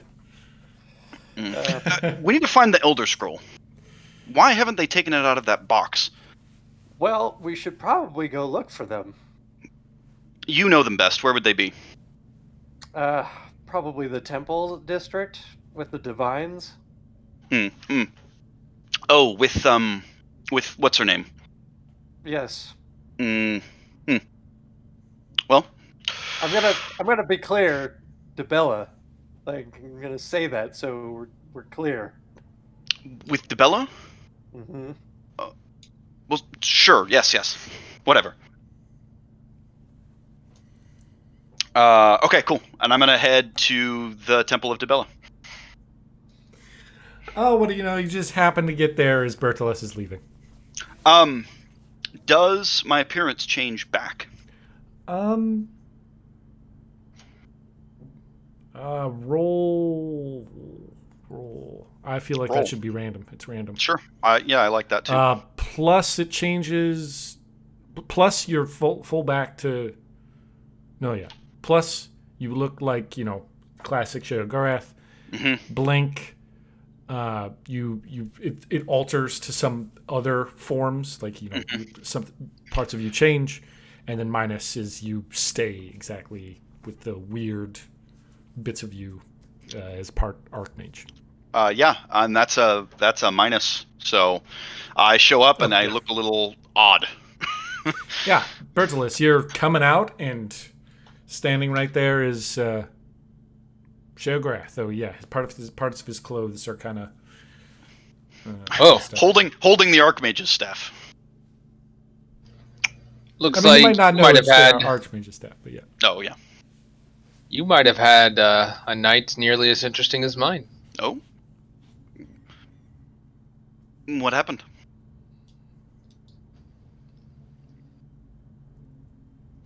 He just gives you a shrug. Oh, yes, a mystery. I like that. You're very stonewalled, very protective. Keep doing that. All right. Everyone's gone from in there. Yes, where's the scroll? Did you leave it in that box? Oh, yeah, it's safe. Yes, I know, but did you leave it in that box?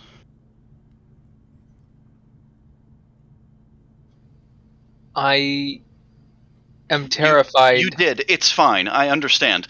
The issue is that this place, and he gestures at the Temple of DeBella, is...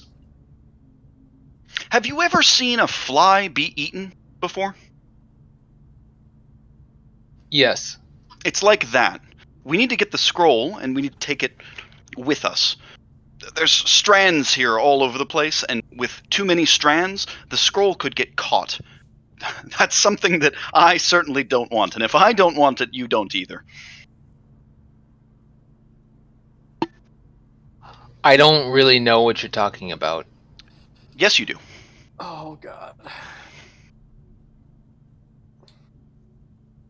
Can I walk in on this?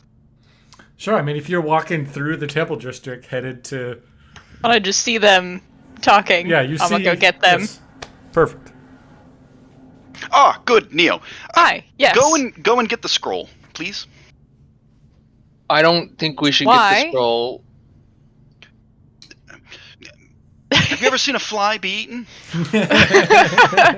Yes, often. Yes. This is a lot like that. There are strands. I don't want the scroll to get caught, and I need it. And So we're speaking of a fly being the thing that we're protecting that we probably shouldn't name out in the open in a place full of people, and the web is a spider's web, and that's these strands. Yeah? Oh, don't worry. None of these people can hear us. Sure. I happen to agree that it's probably best where we can Actually, see it. Casey, can any of these people hear us? Are you talking about what people are you talking about? I'm talking about the people on the street nearby. None of them. There aren't. It's now the sun has gone down. There aren't a lot of people out and about. Oh, okay. I mean, so if you're shouting, somebody who has their and the thing is, there's lots of temples and places of worship.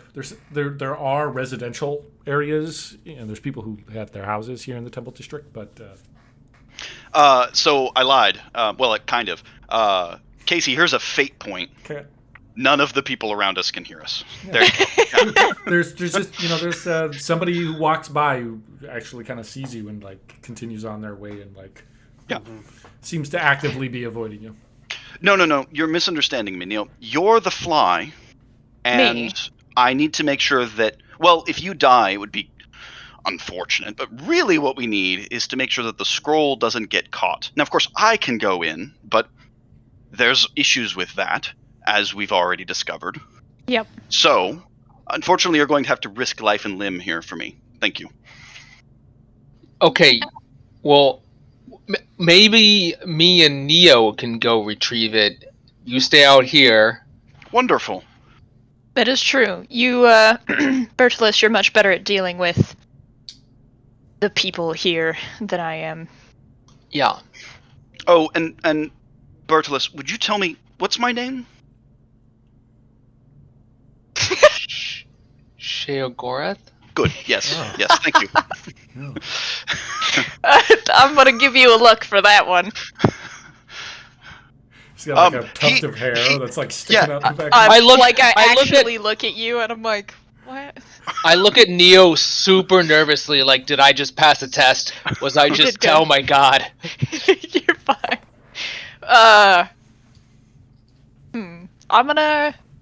I have to roll a decision dice because this is how I live my life. Alright. As, like, we agree to go into the temple, I'm gonna reach out to put a hand on Sheogorath's shoulder, where I can see some of the robe that isn't his usual, and some of the normal, and just try and touch him there and see if, like, it feels different. Because I know illusion magic exists. Has seen anybody it. touched? I don't think anybody's directly touched Sheogorath of you guys. I don't think anybody's actually touched I him. seriously doubt it. Yeah. No, nobody has dared. But, like, I'm suspect. And I know Sheogorath's crazy. But this is, like, fevered, and he hasn't been fevered with us before. So what I'm doing, essentially, is searching for, like, a barrier to an illusion that's been cast. There's no barrier to an illusion. And, I mean, yeah, nothing... It feels like... And it's weird because his clothing abruptly changes material on his shoulder. But like it feels legit. Yeah, it feels like, I don't know, silk maybe, or whatever No, he probably has a silk is what his normal cloth, and then it's like a wool, magically enchanted wool. It's got that even a magical sheen to it that things get when you enchant them. Because of course the Archmage wore magic robes. Yep. All right. Well, I have confirmed that it is in theory actually Sheogorath, so I will nod to no one in particular and then go with Bertolus. What was that? Ghost of Razor. Sheogorath says. We touch. Oh. We didn't say anything. Sorry, Razor. Shh. What? Come again? Bertolus. Let's leave him to it. Let's go. Wait. Why did you tell don't. Razor to hush? Just, it's okay. Hold on. Probably. I'm speaking. What was that?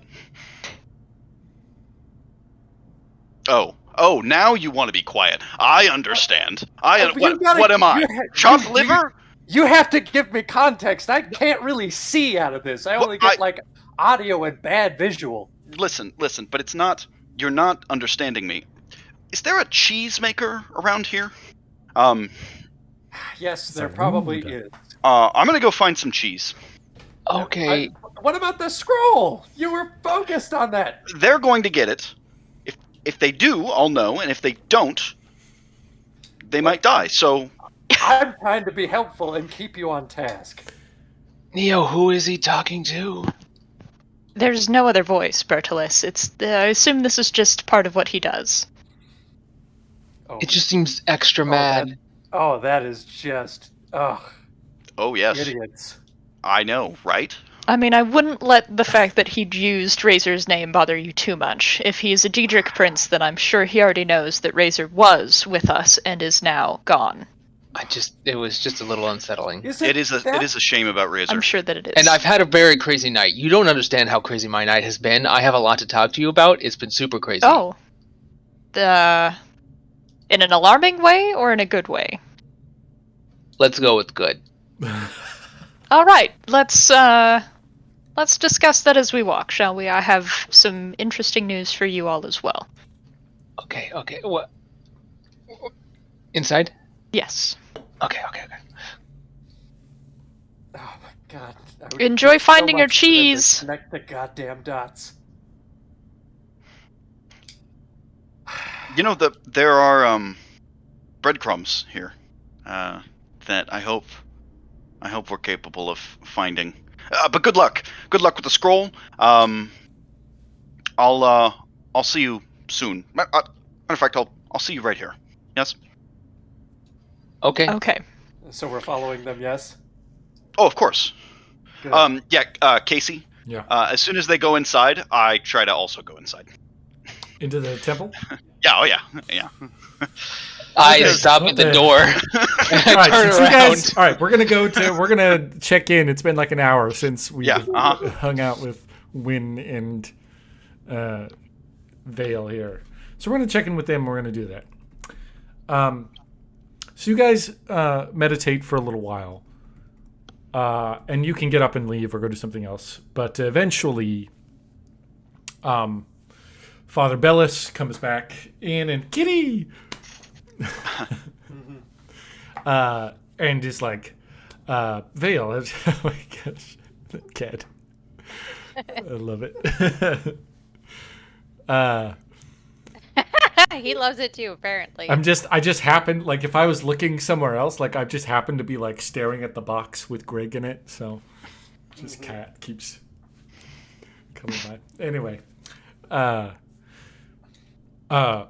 Senator Albinus is here, or Councilman Albinus is here, and would love a chance to speak with you. We've been looking forward to this exact sort of thing. You are just what we need, Vayl. Of course. It is good that the ambassador has taken an interest in the workings of the church. Well, yes, and he can explain, but it's legitimacy. Legitimacy is important.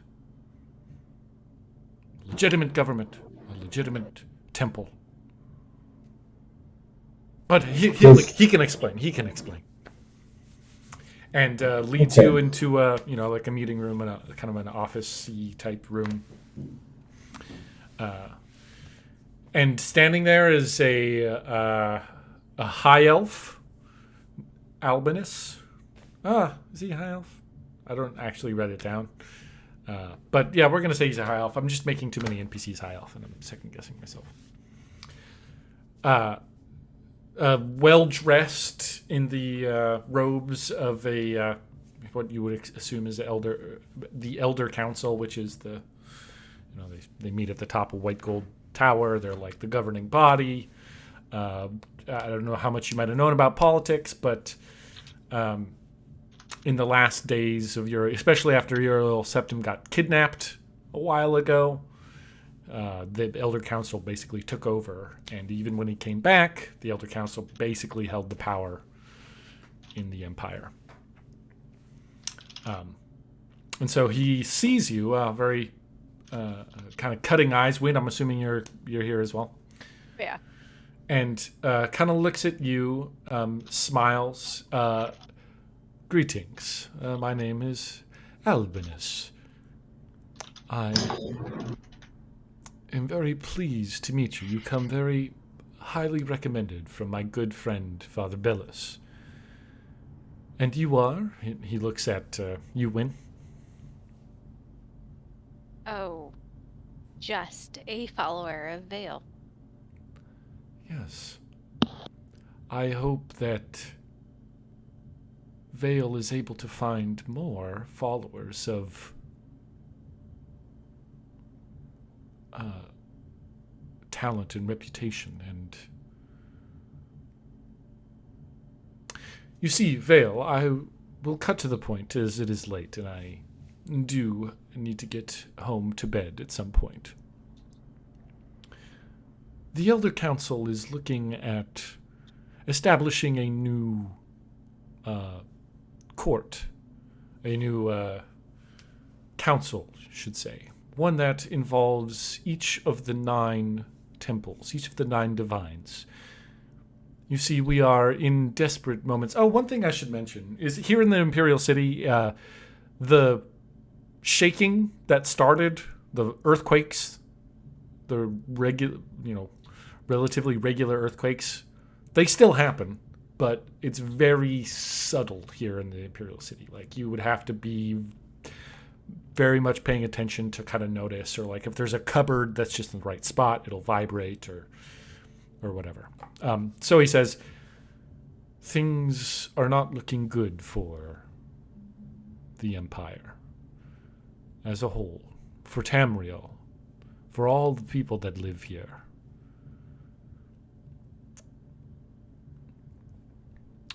We need a closer connection with the gods, with the divines who have protected us for so long. It may be that Akatosh is tired or has gone through a great expenditure of energy in defeating Mehrun's Dagon and cannot directly intervene. It may be any number of things, as the words of the divines are no longer easy to understand. So we figured we'd get all 9 representatives from all 9 divines to sit on a new council and advise the Elder Council in what the divines want. I believe you would make, and according to Father Bellis here, you would make an excellent representative for your people, as you carry the blood of Mara.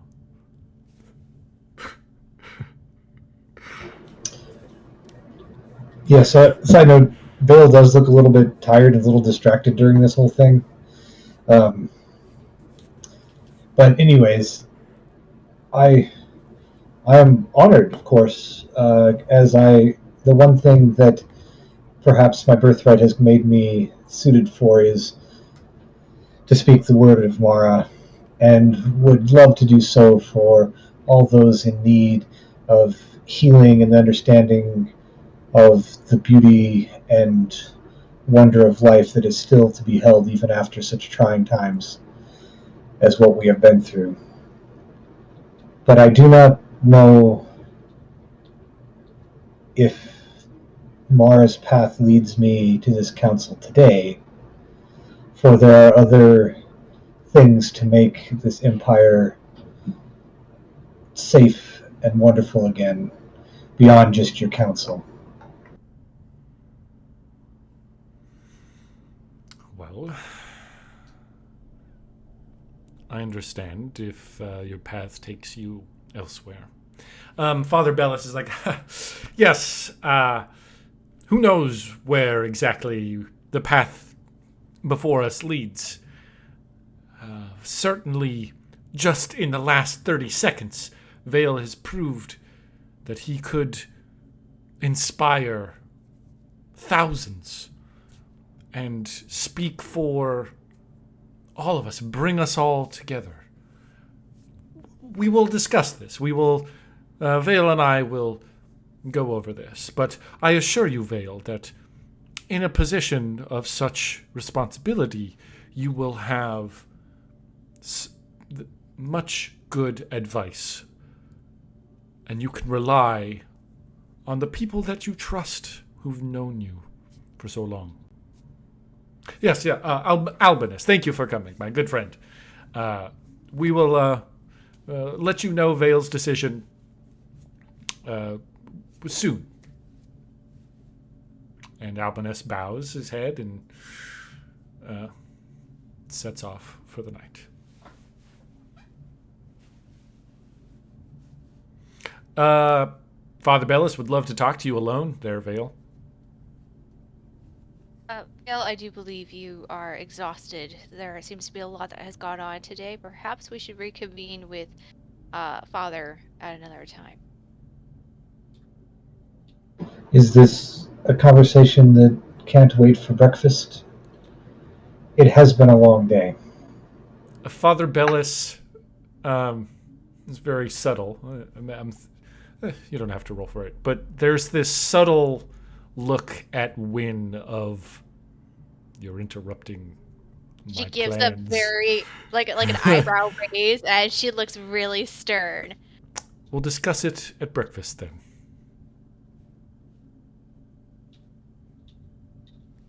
And he backs up, and there are rooms ready for you. It's basically the same place that you'd stayed in the last time you were here.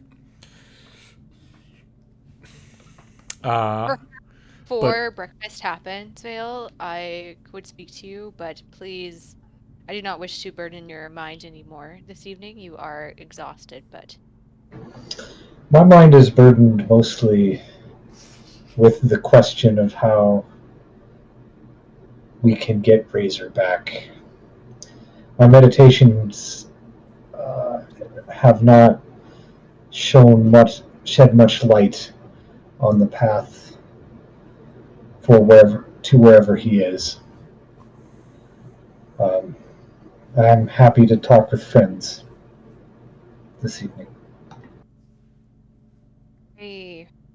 I do believe that the Father is manipulating you for his own greater gains. He's using you as a means to seek control and power, and I do not believe you should trust a word that he says. It is not wrong, though, that it would be good for the people of the Empire to hear the word of Mara more direct. But I do think there are more important things. They can hear words, or we can solve some of these problems. actions do speak louder than those words of politics and platitudes.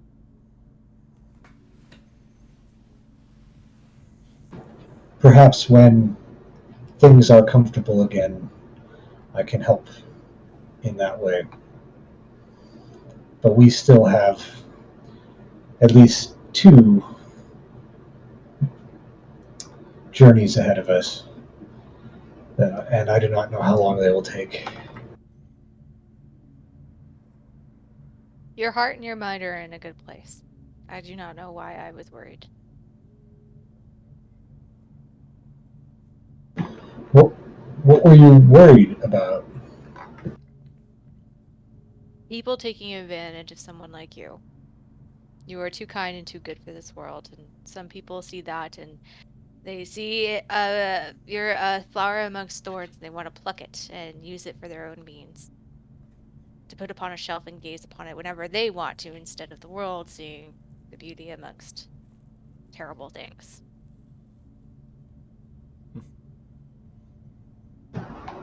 I guess, as the father said, I will have good advice.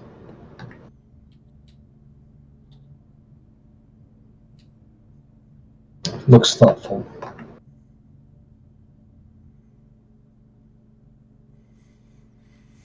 So, oh, sorry. Nope, that's it. Go. You good? Mm-hmm. The others haven't arrived yet. Bertilis and Neil Ilfinith haven't shown up yet. Is that? I mean, you can wait more. You can. Just thought I'd bring attention to that. They're fairly capable people. Bertilis, though, is usually not too far away from... Yeah, I mean, he was staying behind. I had talked to the Sybil, but it's been a while. I think Vayl is in good hands here. It seems like this is more of a political battle than that of a battle of finesse. So I think I'm just gonna go to the temple and see if I can find them. If not, I'll come back here. Okay, leaving Vayl here. Yes. Cool. Unless Vayl wants to come. Do I think people would notice if I left?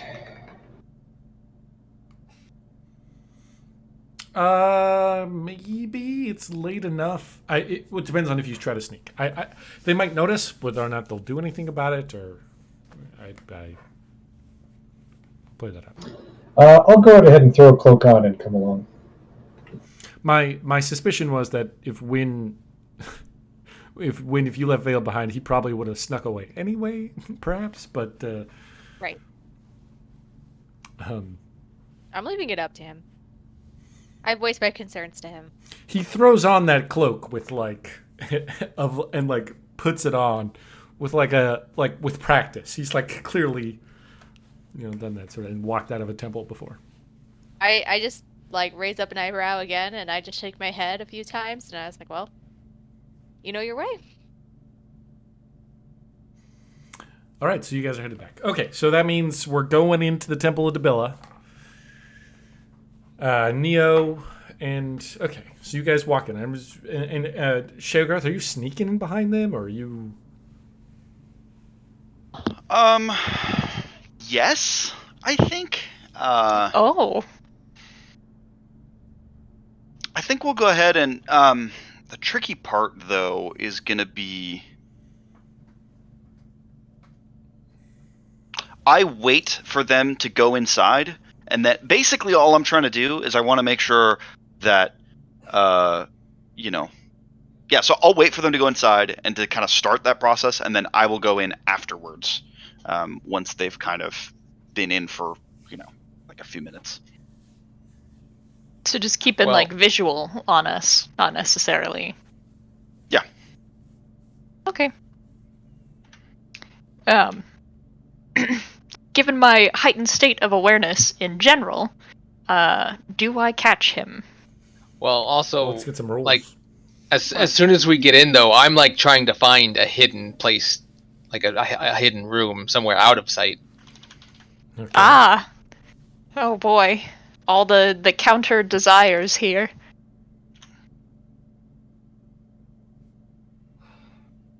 Ah, shoot. I don't remember how to use this dice roller. Oh, it changed. Hold on. Oh, it's new? It's different? It is. They updated it, and it's lame now. Oh, I right, mean, yeah. it's Just great. copy that, and then paste it, and then tap in the number. The whole thing? Yeah. Just copy and paste it. But why? Alright. Yeah, that's actually that's really high. Oh, I critically failed. Yeah, I got a 11. Oh. I think. Yeah, I got an 11 on stealth. Well, I cannot succeed, so. Yeah, There's always crits. something happens here. I feel like I'm gotta make that negative.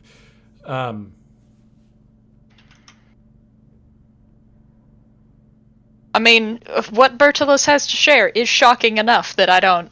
It would probably distract me enough that I wouldn't notice. So Things. is that okay? So you're going in, and Bertolus, you're like trying to find a quiet, like a spot where you can step into. Yeah, so, a door we can close behind us type of place. Okay. Yeah, I'm gonna say yes. You do find it. There's like a little alcove you can pull stuff across. Close the doors. I don't know. It's a closet, maybe a closet type thing. Is that what you're looking for? Does that work? Very much not what I would expect out of Bertolus. Yeah, Does that work? I think Is that would that? Yeah, find I a think closet, so. A small room, whatever. Yeah. I want to. And I'm trying to be a little sneaky here. Not because I think he's following us. I just don't want anyone near. Ah. Thought you said it was good news.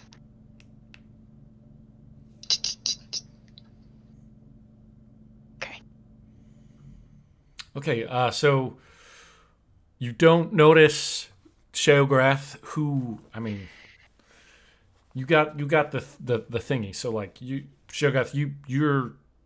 It's like there's they go in.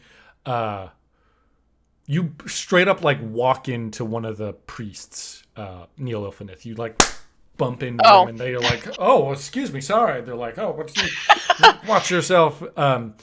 And you walk past them, and they're turn and look, and Sheograth, you're like right there, and you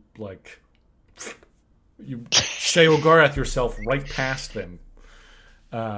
Same way that you like got into the Imperial City, same way that it's the weird Sheogorathness takes effect, and you're like a shadow step, kind of. I don't know, whatever. And you see them go into a room and close the door. Bertolus and Neil Ilfinith. They do not go into a room. I mean, presumably the Elder Scroll, because you guys went down into the sub chamber where the Sybil was last time. Presumably that's where they would be this time. They did not go down those stairs. They just went and found a side room and immediately got inside. Oh, they didn't go into the room with the Sybil. Okay. So I hang out and wait, because that's what I'm up to here, is I'm making sure that they're actually going to go get the freaking scroll. Okay. So. All right, you two are in the room. Should we make Greg cover his ears again, or he heard the important parts last time anyway. So. I'm willing. I don't have any skin in that game. I don't know, Greg, if you want to be surprised, or if you want to have to, it's up to you. Okay, going quiet. Slight change. I'm gonna go make friends with one of the priests here. Oh God. Excellent. Yeah. Okay. And I'm being like as quiet as I can here. Yeah. Okay, Neo, listen. Okay, Yes. This has been a crazy night. Okay, first. Yes. I guess the good news is Oh, the Sybil was totally into me and we kind of hooked up. That's not got that why I vibe. stayed behind. But I that mean, was she's very crazy. attractive, so Yeah, right? congratulations. Good Yeah. job. Well done. Well done. Thank you. I It knew was you great. had it in you. She seemed really happy about it. She was a very pleasant person overall. Yeah, I'm proud and of you. then we talked a little bit about the blades because Oh, the yes. Commander Aldrich, he gave me that note, and Mhm. so we talked about that, and that was good. But then I saw this little a signet ring. This signet ring. Well, not this signet ring. A signet ring that looked just like this on her shelf, and I was like, "Oh, that's weird." Oh, Okay, because this was given to my dad by Vayl's dad as a promise that my dad would find Vayl, but my dad can't, so I'm here. Right? That's what this is. And she okay. had this signet ring herself, and I was like, "That's weird. Why does she have that guy's signet ring?" His name's Vandrick, Yes. by the way. Oh. Well, it's her and Vandrick were lovers, and she's Vayl's mom. Her real name was Mara.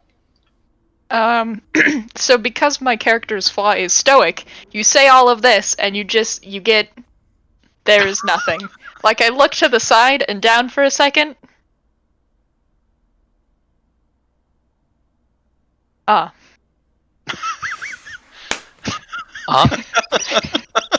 That's all you had to know. This is interesting. But it doesn't really change our mission or what other people think of him.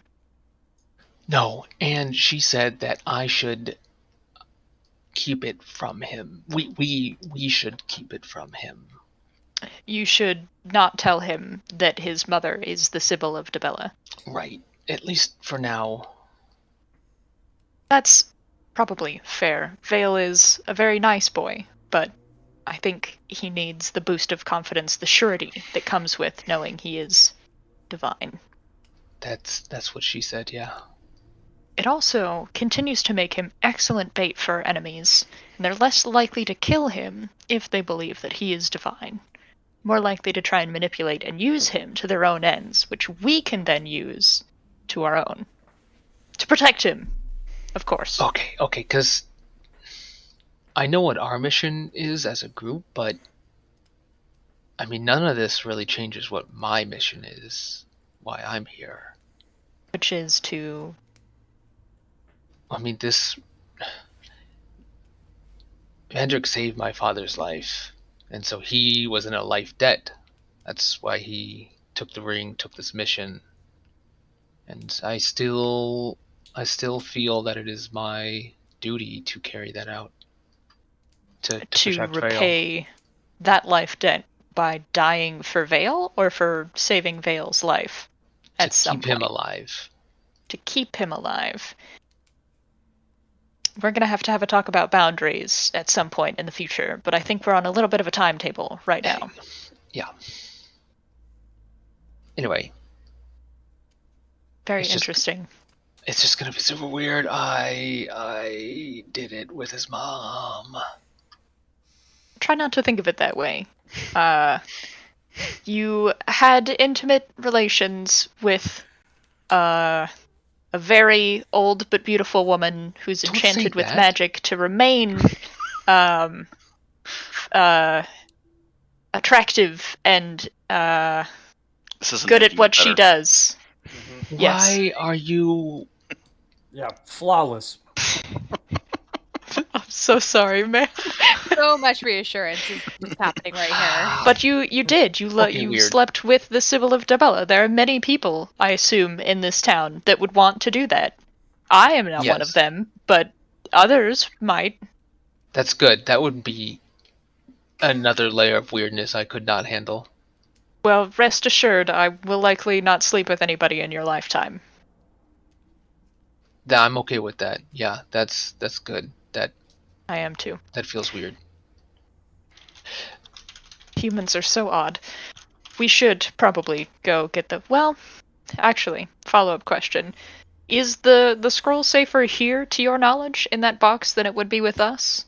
I admit I am mildly concerned by the thought that it could be stolen by someone else while it is not with us. I don't understand what Sheer Gorath was talking about, but he seemed pretty sure bad things would happen to us if we didn't have the scroll with us. It does have But a way of twisting things around it, Yeah. or I would not be here still. So, But I'm what? Bertolus, surely you know that I don't want to be here. Like, I've mentioned that multiple times. I do not like the cities, and although you are very nice, people cannot be trusted. Oh.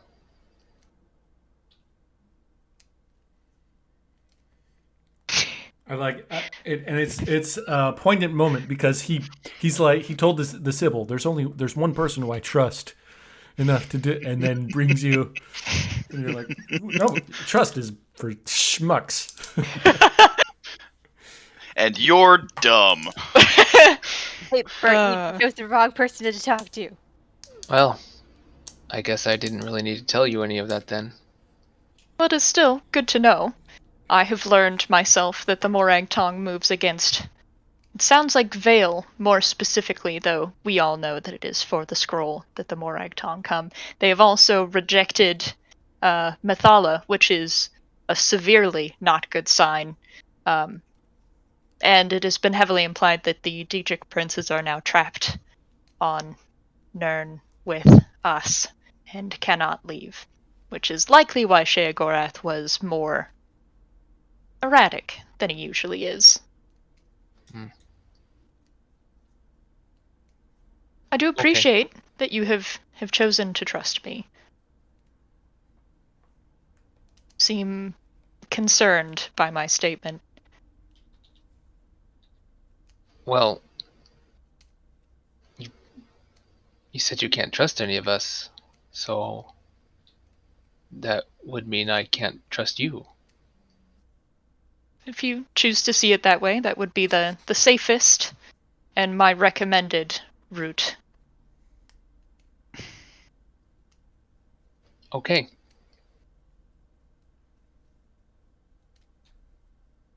That way no one can surprise you when they stab you in the back. You'll always be expecting it, so it'll hurt less. You get a really awkward, like, trying to comfort you, but still within my flaw of stoic smile. It probably does the opposite of what Nia wants it to do. That doesn't seem like a very good way to live. It is the only way to live. Or I would be dead. 4 times.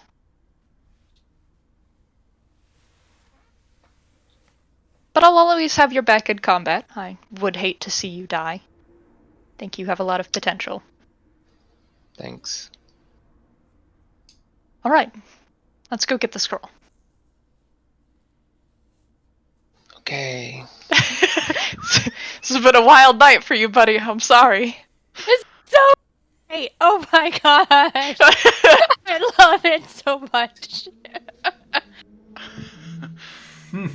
So we had character growth with Vayl last time, and now we have Bertolus's character growth. Yay. I think you're mixing growth and trauma. Potato, potato. Potato, potato. Goodness. I will give you like a mildly reassuring pat on the shoulder, like, let's go get the scroll. Pat, and then I'll turn to leave. Assuming that is all you had to share. Yeah, he just follows behind you quietly.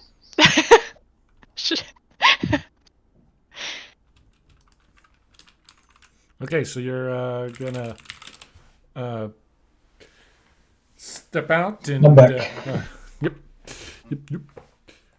Gonna step out of the room, and I think standing right there is Sheogorath. You were meaning to stand right there where they could see you, or were you still gonna be hiding?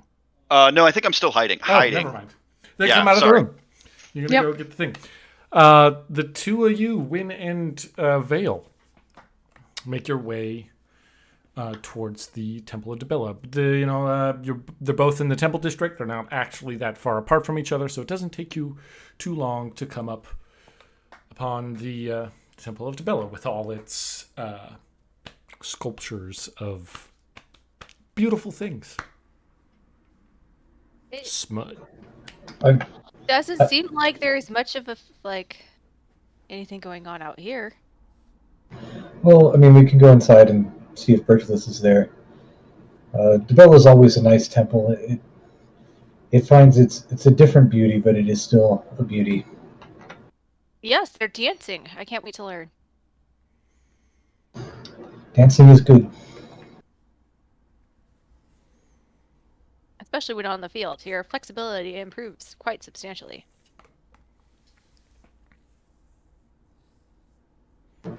I have danced in fields. Have I'm not you? sure about my flexibility, though. Maybe then I can practice with you. And you walk in. In you go. I think at this point, let's see, Bertolus, Neo, you go down. You're gonna have to talk to. I mean, it's the Sybil who's got it, but she won't. I mean, she's basically going to bed for the night. So you're kind of told by the assistant there, but they recognize you, Bertolus, and are like, "Oh, forgot something, huh?" I'll join that gentle ribbing. Yeah, he did.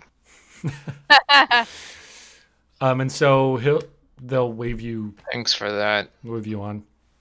I told you, I am proud of you. She's a very attractive and powerful woman. Oh, right.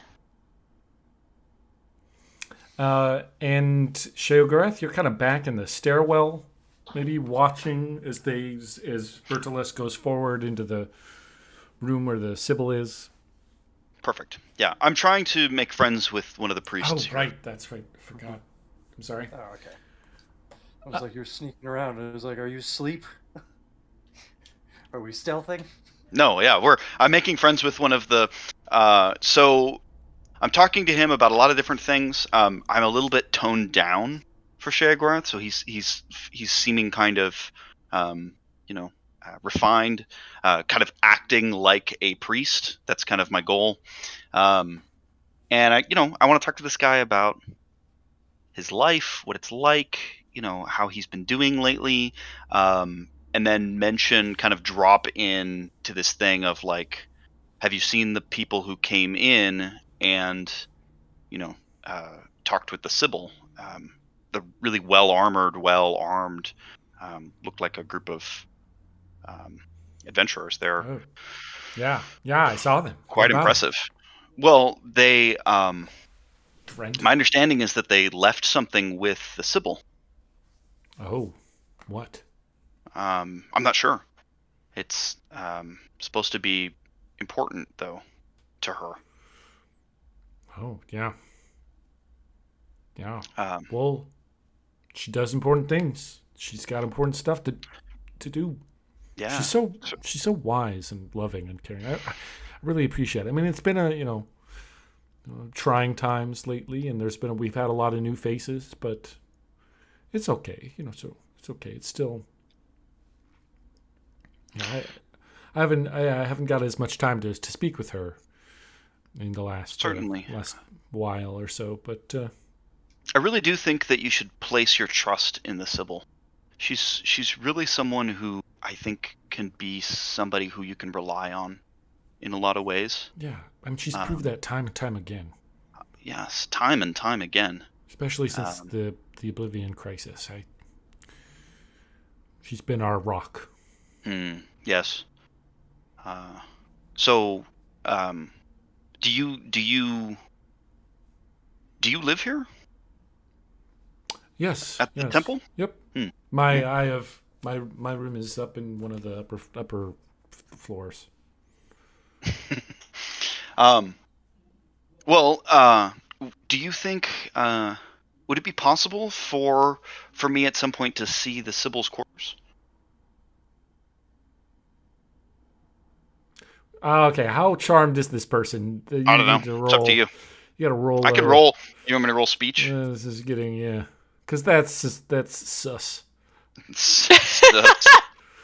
Is also maybe at this moment in time that if you see the doorway in the passage over to where the stairs are that go down, you might see Wynn and Vayl go walking by as well. Oh, okay. Oh. Yeah. Looks Bailout. you over. What? Oh. Why would you want to do that? Oh, look. Those most are the. prudent move is a bailout. What was that? What was that? The What was most your name prudent again, move is a friend? Bailout. Oh, sorry. No, that's perfect because that's Right, definitely 'cause what happens in character. you He's can't- trying to you hear can't two voices hear. at once. What was your name again, friend? What? Your name. You didn't mention it. Oh, I didn't. You don't know my name. No, that's why I'm asking. This is a problem. I can't seem to talk to people. Really? You don't say. What? I can't seem to talk to people. I'm usually very good at talking to people. Yeah, well, talking at people is more of what you've been doing. All right, you know. you. Shush. I've had enough of you. Not you, but I've had enough of you. Oh, well, I'm sorry if I've got nothing better to do. Well, that's the thing is you need. Do you need me to put you to work? Because I will. What? Sir. Friend. Yes, friend. I touch him on the shoulder. Thank you so much for everything that you've done. You're very kind, and I think your devotion to the Sibyl will be rewarded. But I am unwell, and will need to go. Yeah, that's a good idea. Thank you for your help. All right, now you listen. Your friends better come through with this, because if they don't, we're all going to die. Well, you'll die. I'll be fine, but well, you'll be fine too. So really, they'll die. Right, and I'm generally opposed to that, so I'm in line with your train of thought. Exactly. All but right. if you want to smooth out this process, it might not be hurt. It might but behoove you to, listen to what I got to say every now and again. Well, yes, you are. You do know these ones quite a bit better than I do. Mortals are difficult to comprehend. That's an understatement. Trying to do things. I don't understand it. To do things. Yeah. Yeah.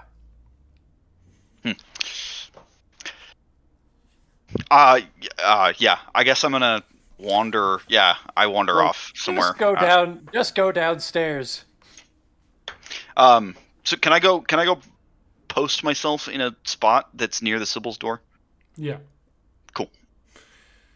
Okay, so we're all gathering kind of again. So the two, Vayl and Wynn, come downstairs. You see Neo standing in like the waiting room that you guys were in earlier, and Bertilis is not around, I guess, at the moment. Hello. It has been a little while. Well, we were looking for Bertilis and we found you. I was looking for you and found Bertilis as well, so it seems we were all looking for Bertilis. How was your talk with that man, the priest? And I asked this question theoretically at Vayl, but I am looking at Wynn. Wynn kind of grimaces and looks off to the side, but then shrugs. It was good. The people are looking for the voice of the gods, and not surprisingly, they would look to my voice as one of those. And he didn't ask you for anything or any additional details on what it is that we're doing? He asked me to be member of a council that helps rule the empire, or something like that. Oh. Something like that. You're Sheogorath. You're just coming down the stairs, and you come around here. Oh, they asked me to be on a council to rule the emperor, or something like that. I know you can't see me while I'm trapped in this realm, but I'm rolling my eyes. Well, that's not so bad. You would probably be decent at something like that. But not quite. Yet.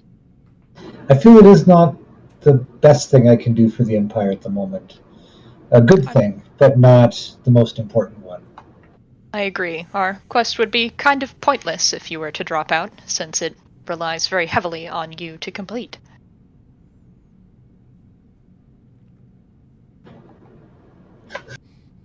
Bertolus. Okay, Yeah, go ahead. Bertolus, you go in to get the thing. Sybil's getting ready for bed. And she sees you. She's like, oh, you're back already.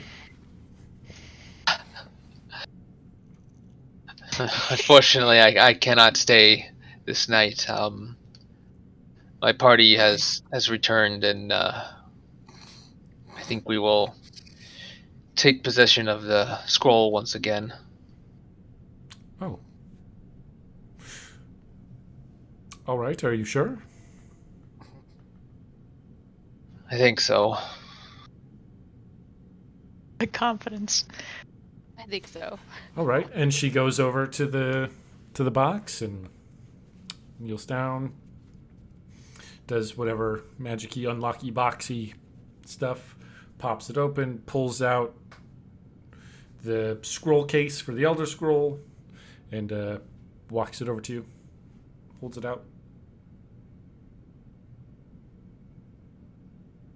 Thank you for keeping us safe.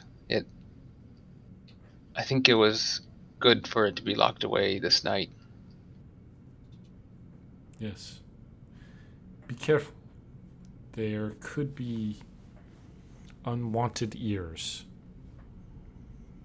listening whenever this is around. Of course.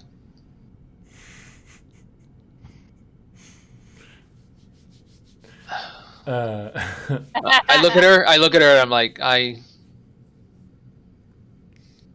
would like to see you again. And then I look at the scroll, and I'm like, to speak of the blades. Smooth. I would like to see you again to speak of love. Aww. They grow up so fast. Gross. His face goes beet red, but he nods.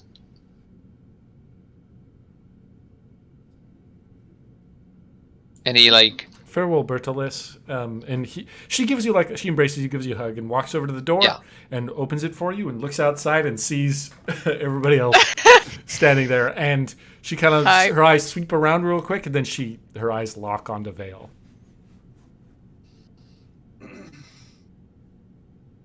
thank you again. And I'm like kind of trying to interrupt her a little bit just to give her a little reprieve. She smiles. This is as it is meant to be.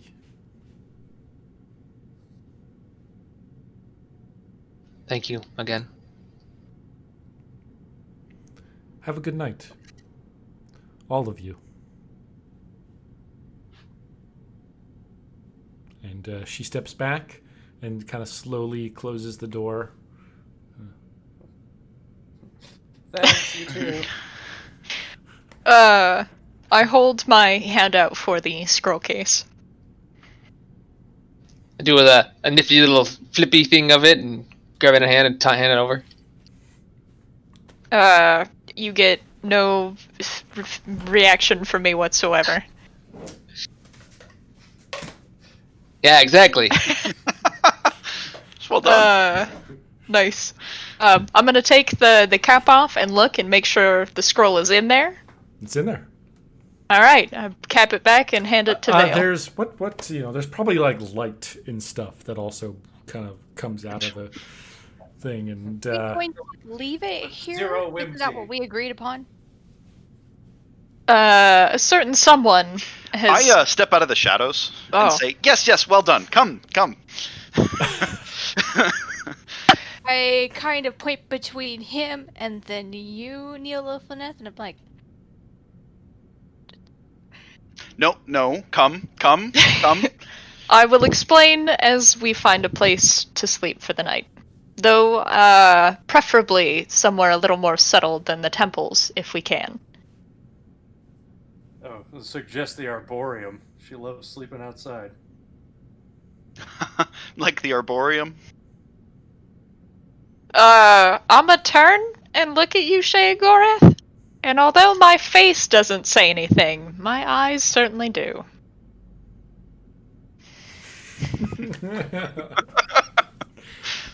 And I turn and walk Did away. you just wink at me? Sheogorath's eyes also say a lot. It's fucking gibberish and madness, but they say None a of lot. it makes sense.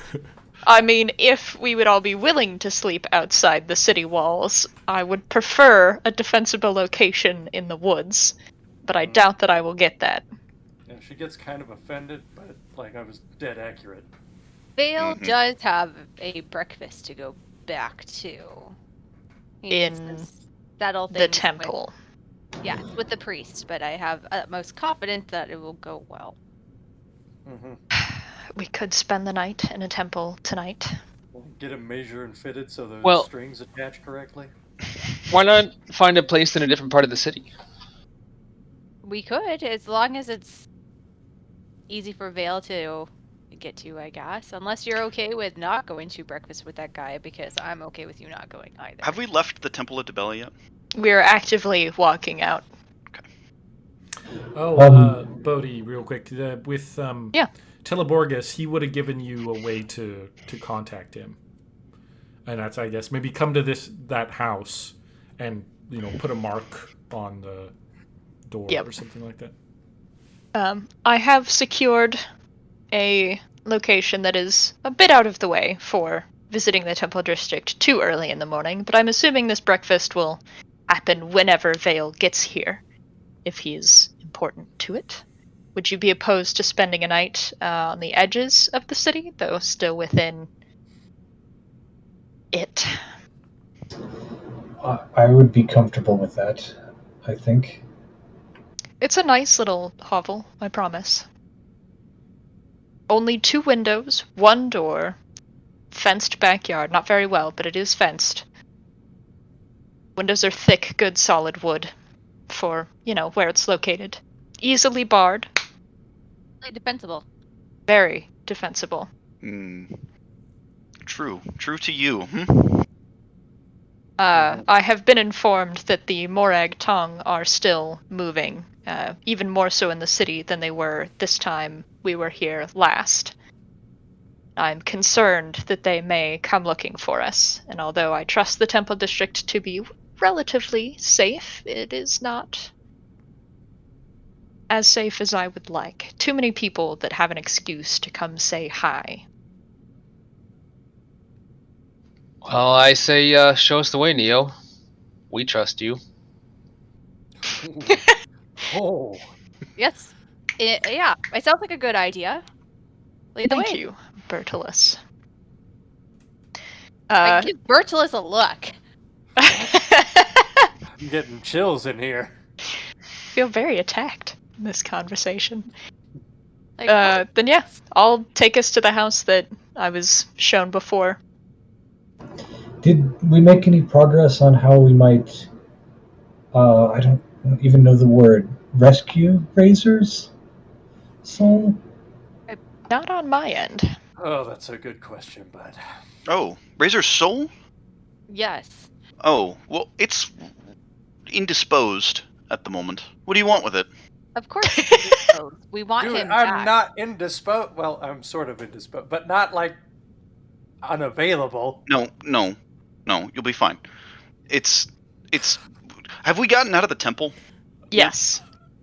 I guess so. Okay, all right. I am not spending any more time in this temple than we need to. We're getting to the safe house. We're walking down. We're heading towards the safe house. Yeah. Okay. In that case, Sheogorath, he kind of Looney Tunes it, is weirdly how I'm picturing it. He like reaches behind him and pulls out what appears to be a sock case. It only by the fact that it's like a wooden box with the word sock case like written on it. So you may ask, what is a sock case? It's a case that is It's a box. labeled sock Word case. Sock Yeah. is written on it. It's good to know. What do you need with it? Well, Razor happens to be a very powerful mage, and his knowledge of magic things would be very useful. It would be very time-consuming to try and find someone to fill his spot in our needs. We Would be wouldn't much- fill his spot anyways. We're just trying to bring him back because he's our friend as well.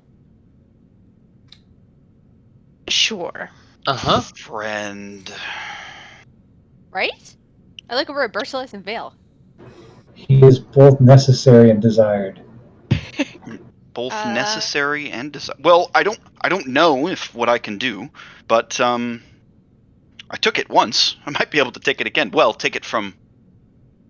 I would need to put it back where it's supposed to be. Have his soul. Well, no, well, see, the thing is that it's not really mine, but You borrowed his soul? Stole his soul. Stole, more accurately. Oh. So then who technically has ownership of his soul? Well, that's a little bit contested now, isn't it? Oh, I mean, on the one hand, I would love to say that it's mine, but of course, the real truth is that it might be Molag Balls. Well, Mayron's Dagon really is probably the most likely contestant, but he's pretty dull. So it was relatively easy to swipe it up. Now, of course, if we're talking about who's wants it the most, well, that would probably be Azura, which is, of course, why he's a sock puppet in the first place. But why is he so desired? Well, he's it probably has something to do with that. And he looks over at the scroll case. Can you get him back to us in a material capacity, or is he kind of doing something for you? I don't know. Can you try? Yes. Of course. Let's figure this business out first. There's something wrong, and I need you to fix it. Okay. What is wrong? Is it that you're trapped here? Well, not trapped so much.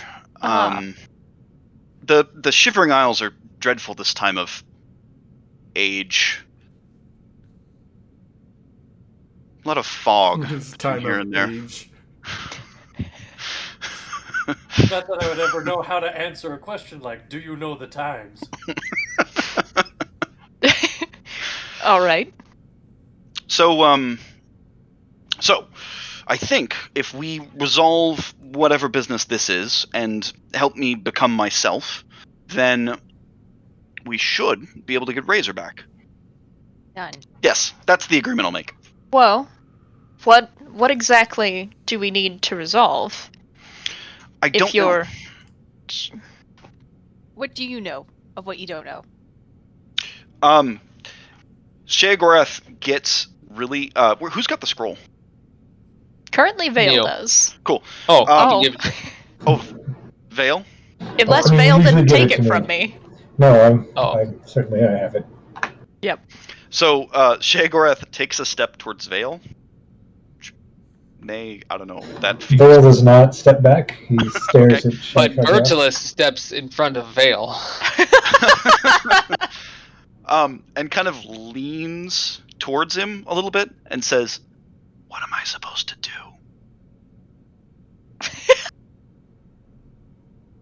Not touch anything and answer my question? Shh. Return Razor's soul. Well, I guess we won't know. So I'll just have to be around until we figure it out. So until we figure out what it is that we need to help you resolve so that you can be yourself, Yes, then we can't get Razor back through you. I think. Well, you named maybe, a but couple of other people that we could potentially go through, other than you, that may make more sense. no. Certainly none of the Jujic princes. Preferably. I'm really your best bet in all of this. Since I, A, know the dangers that you're under, B, you don't have a choice.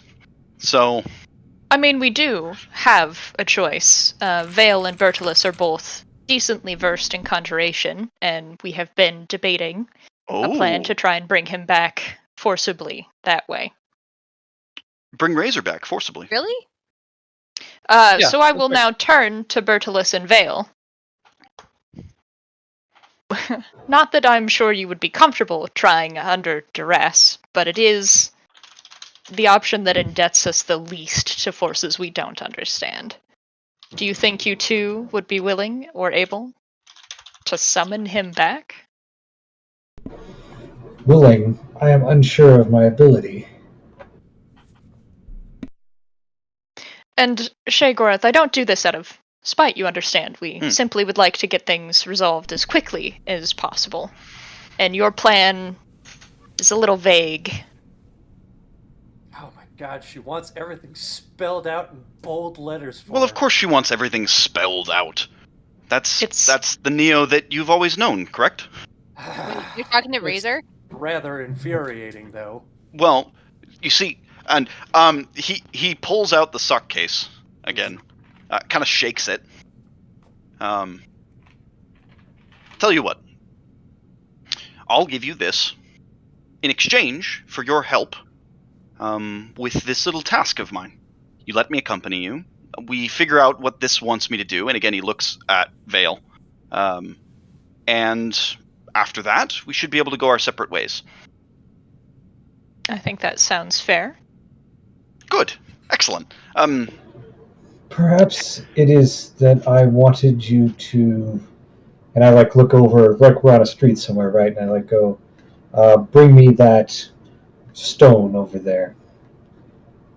Would that suffice?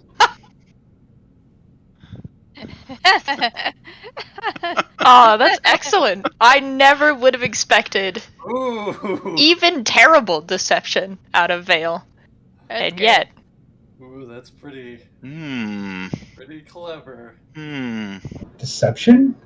Just trying to solve a problem over here.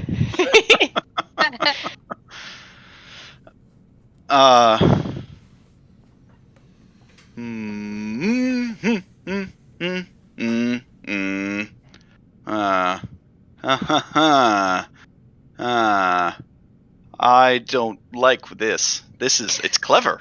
It's clever. I like it, but I don't like it because, of course, if I did like it, then it would make problems with me being someone else, right? So,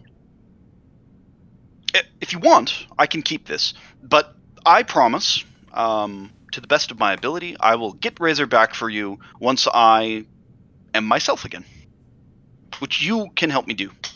See, but the deal you just offered, and that I just accepted, is that you give us him, and then we, in the future, will help you when you understand what it is we need to help you with. That way, both of our needs are met. We continue doing the thing that we need to do to help you in the long run, and you still get help with what it is that you need in the short term. Tell you what, I'll give you this, and we can keep chumming along. I will take the sock case if it's offered to me. Assuming that's what you're... Give you this ing. Yeah. Yep. Oh, fucking finally. Yeah, that's up to you, Casey. I mean, if Yeah, I guess that makes the most sense, right? It does, kind of, right? Like, You get Razor, you grab the thing, you grab the sock case, and you hear Razor in your head say, fucking finally. I have a temptation, but it'd be such a dick move.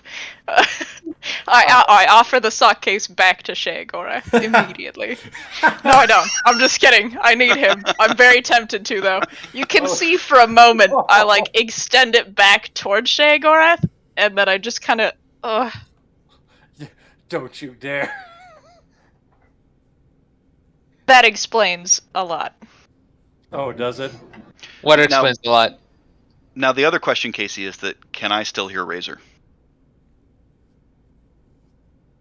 I believe Razor's soul is in this sock case. I can hear him in my head. Okay, tell him hi for us, I guess. Yeah, I can hear them. He can hear you. I mean, the Okay, only... well, hi, All of these Razor. this whole time. I hope you didn't hear any of the bad stuff. If I open the Kidding. sock case, does anything happen? There's socks in there. Just one.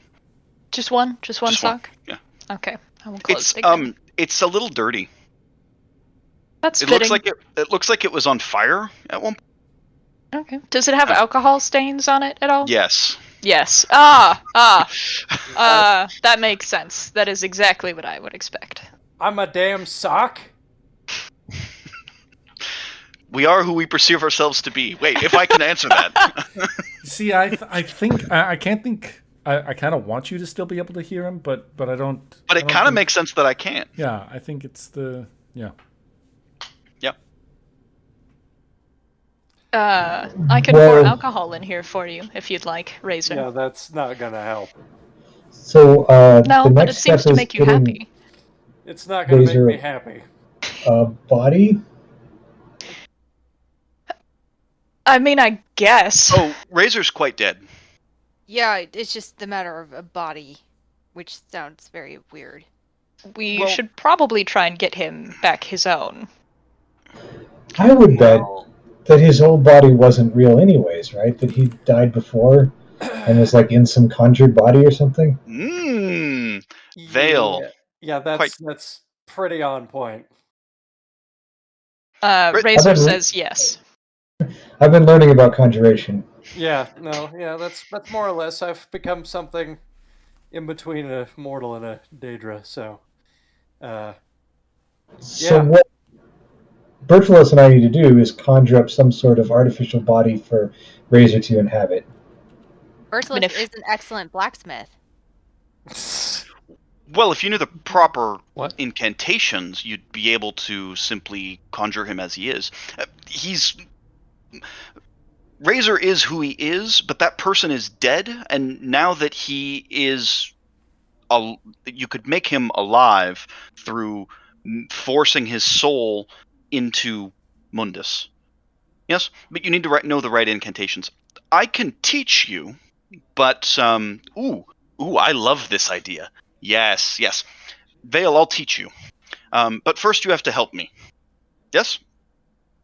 Alternatively, do you remember that book that was in Razor's belongings, the one with all the arcane conjuration scribbles in it?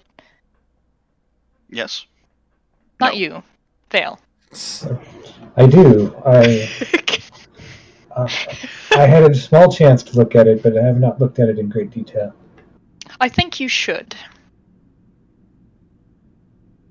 I know we were planning on spending some time here anyway. I propose 2 days. We stay here. Stay on alert. Buddy system as much as we can.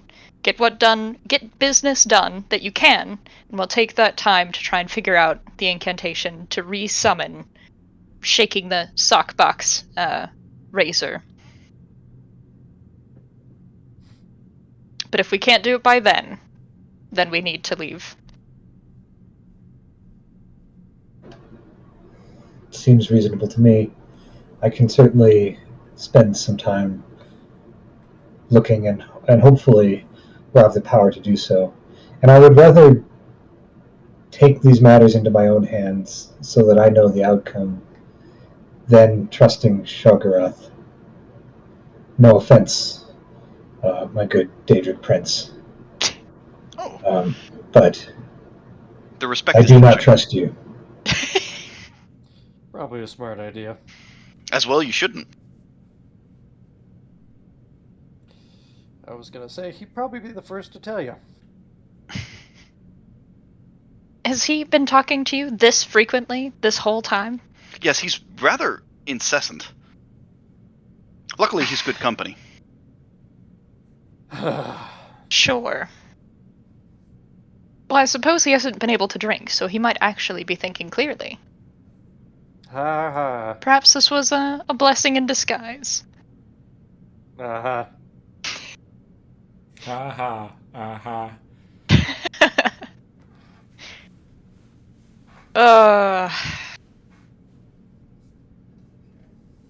Alright. Well, we're at the safe house. It's We'll rest. Cool. Rest for this evening. I will take first watch. And I wish you the best of luck, Vayl. I'll take a brief look at it this evening, but not going to get too deep into it. I'll plan on spending tomorrow plotting, and then we'll give it a try the day after.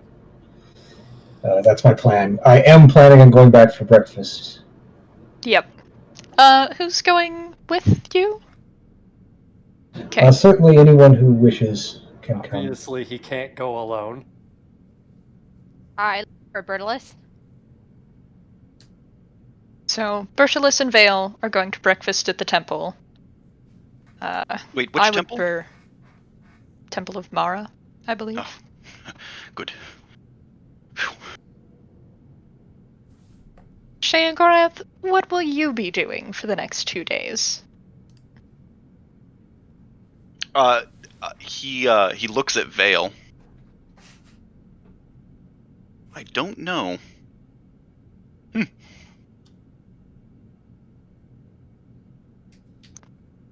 Fair enough. How about you, Win? Well, I was thinking of learning how to dance over at the other temple of whatever she is, the Sybil lady. I also Bella. need to look into getting probably some new armor and getting some magic added to it, or unadded. I don't know how that works, but something like that. I have some shopping of my own to do. I will accompany you for a bit tomorrow. Oh, yeah, I need to do that at some point as well. I am planning on sleeping in since I am taking watch tonight, so it will be later in the day if that's alright, Win. I'll start early and I'll talk to the Sybil Tabell and I'll come back over here. Alright, remember to travel safely and watch the shadows. The Moragtong are in the city. They have every place to hide. Mm-hmm. I highly doubt I would be of interest to them in comparison to I wouldn't be others. so sure about that. You're associated with their target. That makes you free reign. Free game? Free game. I think I'll be fine. Just be safe. And then I'm gonna go find a way to post up in the shadows by the door and listen. Okay. I think then we have a quiet ending to this session. You were in a safe house. It holds true to its name. Nobody comes and bothers you through the night. Sheogorath, are you sticking around? I feel like... No? You wander off? Well, I don't know. What were you going to say? I don't know what I was going to say. Because you might have had something that was really narratively satisfying, and I want to know what it was. I hate to disappoint, but I do not. Okay, that's okay. My thought was that, I don't know, for some reason it feels odd. Of course, it could also be really entertaining if Sheogorath gets tired because of that business, and falls asleep. Which might be kind of amusing. It's the first time right? you guys have seen Sheogorath sleep. Did do your own thing, but I was excited at the prospect of Sheograth teaching Vayl magic. That would I be would very- love to do that. that I'll excites bet me. you would. I do feel like there's definitely some bridges that need to be rebuilt before that happens. Some not corpse explosion bridges, perhaps? Right. And Because Shogarth the is just case, Razor can teach you. he's a tough person to build bridges back, right? Because he doesn't start with much trust, so once it's gone, it's hard to get back. It's true. I will hold on to Razor's case tonight, and I am planning on harassing him a little bit while I have him essentially unable to leave, though I'm assuming he can choose not to respond to things. Vayl will Yeah. eventually. Oh, She's sorry. thinking. Vayl will eventually realize that it might be very beneficial to have actually Razor help him walk him through some of this stuff. Yep. He can kind of do that by hanging out with the book or with the case. Yep. So there's a good chance he will take it tomorrow. Which but is tonight good. it's all yours. Which is good. I guess I'm also excited that you're going to take the book that Hermaeus Mora gave you to learn magic. Either way, Right. learning magic from Daedra. Totally safe. What about that book that Razor had? Is like the one that I got from Hermaeus Mora? It's like Nobody here knows that except Bertolus, and I don't even know if he remembers that you got it from a Daedric shrine. that's fair. You got it from the... I do now. You got you it don't- from Dulavir in the desert. right. Yeah, and you Oh, don't- that one? I thought we were talking about the one he found at the shrine, where he realized that his magic was Oh. tied to oblivion. that was a different book. Oh, well, we have a lot of magic books. Just read them all. One of them's got to be helpful. Right. I believe in you. This one's helpful. I mean, Whatever I need to do. it's from Hermaeus Mora, so that means it's good. It means it's good. Lots of knowledge in Debatable. there. Debatable, Razor. Debatable, shumatable. Medabadal. Medabadal. Ba ba banana. Medabadal. It's- Okay, yeah, I think we'll wrap it up here. We had some revelations happen. We had some. This is what I was excited to get to this session for like the last 5 months, because I knew some things might come out and unexpected. Sheograth, you still are fucking crazy, man. No. But it's making, I don't know, it's spicing things up, and I appreciate it. So yeah, thanks guys. With that, we'll wrap up the stream. Thanks everybody watching. I guess I should look over here at the camera. And we'll see you in 2 weeks, perhaps. Oh no, wait, 2 weeks is Halloween. We won't play on Halloween. So I mean, not Elder Scrolls. yeah, not Elder Scrolls. Ah. Tons of other games to play. So 4 weeks. 4 weeks from now, we'll get together. All right. Peace out. Bye.